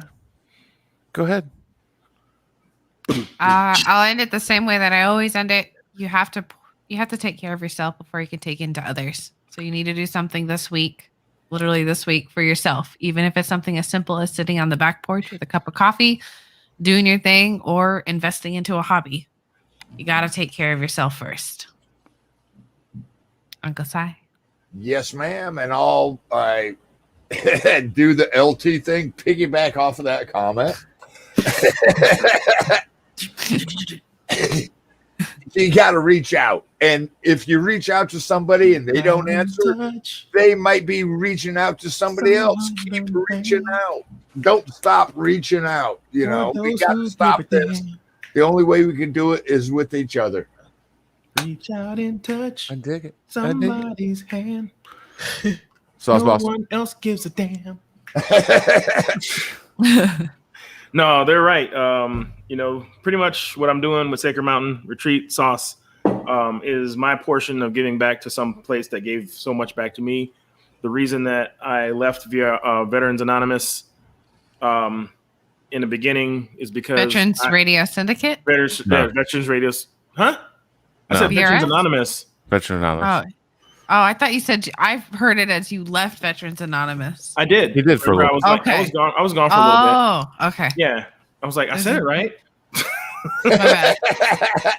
My brain. This headset's not the greatest, so I catch like every other word. To be honest. So the reason I left because I had to realize that I wasn't doing what I told everyone else to do. I wasn't reaching out. I wasn't taking care of myself properly, and I finally reached out for help and I got some. With everything I was doing, I still wound up where I was at, and I found an organization that helped me out, and they can help you out. You can find your own or someplace around you that does it. I'm just saying, being able to get out there, release the demons, be real and honest with yourself. If you actually want to make a change in your life, drop the fucking excuses. Like when I left was not a good time for a person selling barbecue sauce to go away for a week. Like it was right before Memorial Day or Labor Day or something like that. And like right in the time when I'm supposed to be hyping up my product, and I went ghost for a whole week because what's the point in selling barbecue sauce at the end of the day if I'm not going to be there to sell barbecue sauce? If I'm not going to be there for my family. So whatever excuses you make up in your head that you don't have time, you don't have this, you don't have that, those are just excuses, folks. If you need help, get it. Because at the end of the day, if you don't get help, time is just a factor. It's just a factor because you're going to keep going down that road and you won't be here. And then you don't have then you really don't have fucking time. So while you're breathing, you always have time. Yep. So make it happen, Captain. Do it. Do it now. Find someone. Talk to someone. Reach out. Love you. Be good. We definitely appreciate you guys sticking around with us. We'll slide one more time. We've been in some pretty deep conversations today. I like it a lot. We spun off a little bit, but we kept it pretty straight and narrow. Right now we're broadcasting on Twitch at twitch.tv/VetsAnon, YouTube at YouTube/Veterans Anonymous, also on the Scram Jett YouTube page, and Facebook Veterans Anonymous 22. Our usual show lineup goes like this. On Monday nights, we usually have Judy G and Lunchbox, 7 p.m. Central Standard Time with Monday Night Mayhem Radio. They're on a bit of a sabbatical for the summer. Hopefully they will come back fresh and recharged when they feel like it. Obviously, you're watching us Scram Jett, 8 p.m. Central Standard Time on Tuesdays, Taco Tuesdays, whatever you want to get. We start a little bit later because I'm in Central Time Zone and I don't care. It's my show. So at least that's what I'm told, right? On Wednesday nights, we have the lovely Combat Cricket who joined us earlier and was commenting. That'll be 7 p.m. Central Standard Time. They play a lot of fun games. If you have a good enough webcam, they might even let you join in. So send all inquiries her way. She's gonna love me for that. And on Thursday nights, rounding out our week is Full Metal Crane Eaters. It's Baby Jesus and Tommy Erotic. For some reason, we still let them do a weekend safety brief. It's just because they're on Thursdays and closest to the weekend. And nobody wants to do anything on Friday. But we love those guys to death. They're doing a lot of crazy stuff. They like to run. God help them. I'm sure Kyle's going to have a great update on his 3,000-mile run across America that is coming up. He found a driver. I'm sure he's going to be live reporting from the road. So please join him for that. That is our slide. I'm W from the South Coast. Again, Scram Jett is a different type of show. We're a redirection show. You obviously have put together a grill, bacon in the sun. We're talking about traffic and idiotic stuff and, just all of our experiences. And it's a redirection show. That's not saying you shouldn't face your demons. As we've been saying constantly, reach out. There's lots of legit organizations. And I think we're getting a pretty decent list here of legit organizations, especially, of course, Sacred Mountain, Soldiers for Freedom, Jump for Valor, stuff that's legit and not just this, fly-by-night operations that are detrimental to the entire veteran community for sure. You know what I mean? These guys want to jump in, get a piece of the pie, get some federal grants and money, get some donations, and maybe, like we were saying earlier, hey, here's some free concert tickets to a person you don't even like. Have fun. That's all you get. while the rest of the year they're struggling and, have nobody to talk to. So please face your demons. This helps all of us. We like talking all this stuff out. This is some of our, best therapy. It's fun. You know what I mean? I enjoy it. Otherwise, I wouldn't be doing it. Cuddling Kittens, thank you as always for jumping in. I don't know if you know this, but you're a permanent member now. You've been that way for a while. I mean, you like to come in. So too bad you're stuck with us now. Yeah, Uncle you Si, got a choice. Yeah. Yeah. Uncle Si, the ever loyal Gandalf. Thank you, brother. Mr. American, Sauce Boss, keep grinding. Hey, I put my order in. Send my damn brisket rub, brah. Yeah, it'll go out in the morning. It'll go out tomorrow. I just got a bunch of orders in for more Sacred Mountain sauce, so that was cool. Nice. Yes. Nice. I'm actually watching this live from people that are on Instagram. The barbecue world is kind of cutthroat. Well, I know it's cutthroat and people are out for themselves. So I'm just I'm about to go call some people to the mat. Oh, let's roll. Send them down my way. I'll outcook them. Yeah. You need HR? No, they might need a CPR. Oh, I can do that. I can even do it on your dog and your cat. Yeah. Extra special.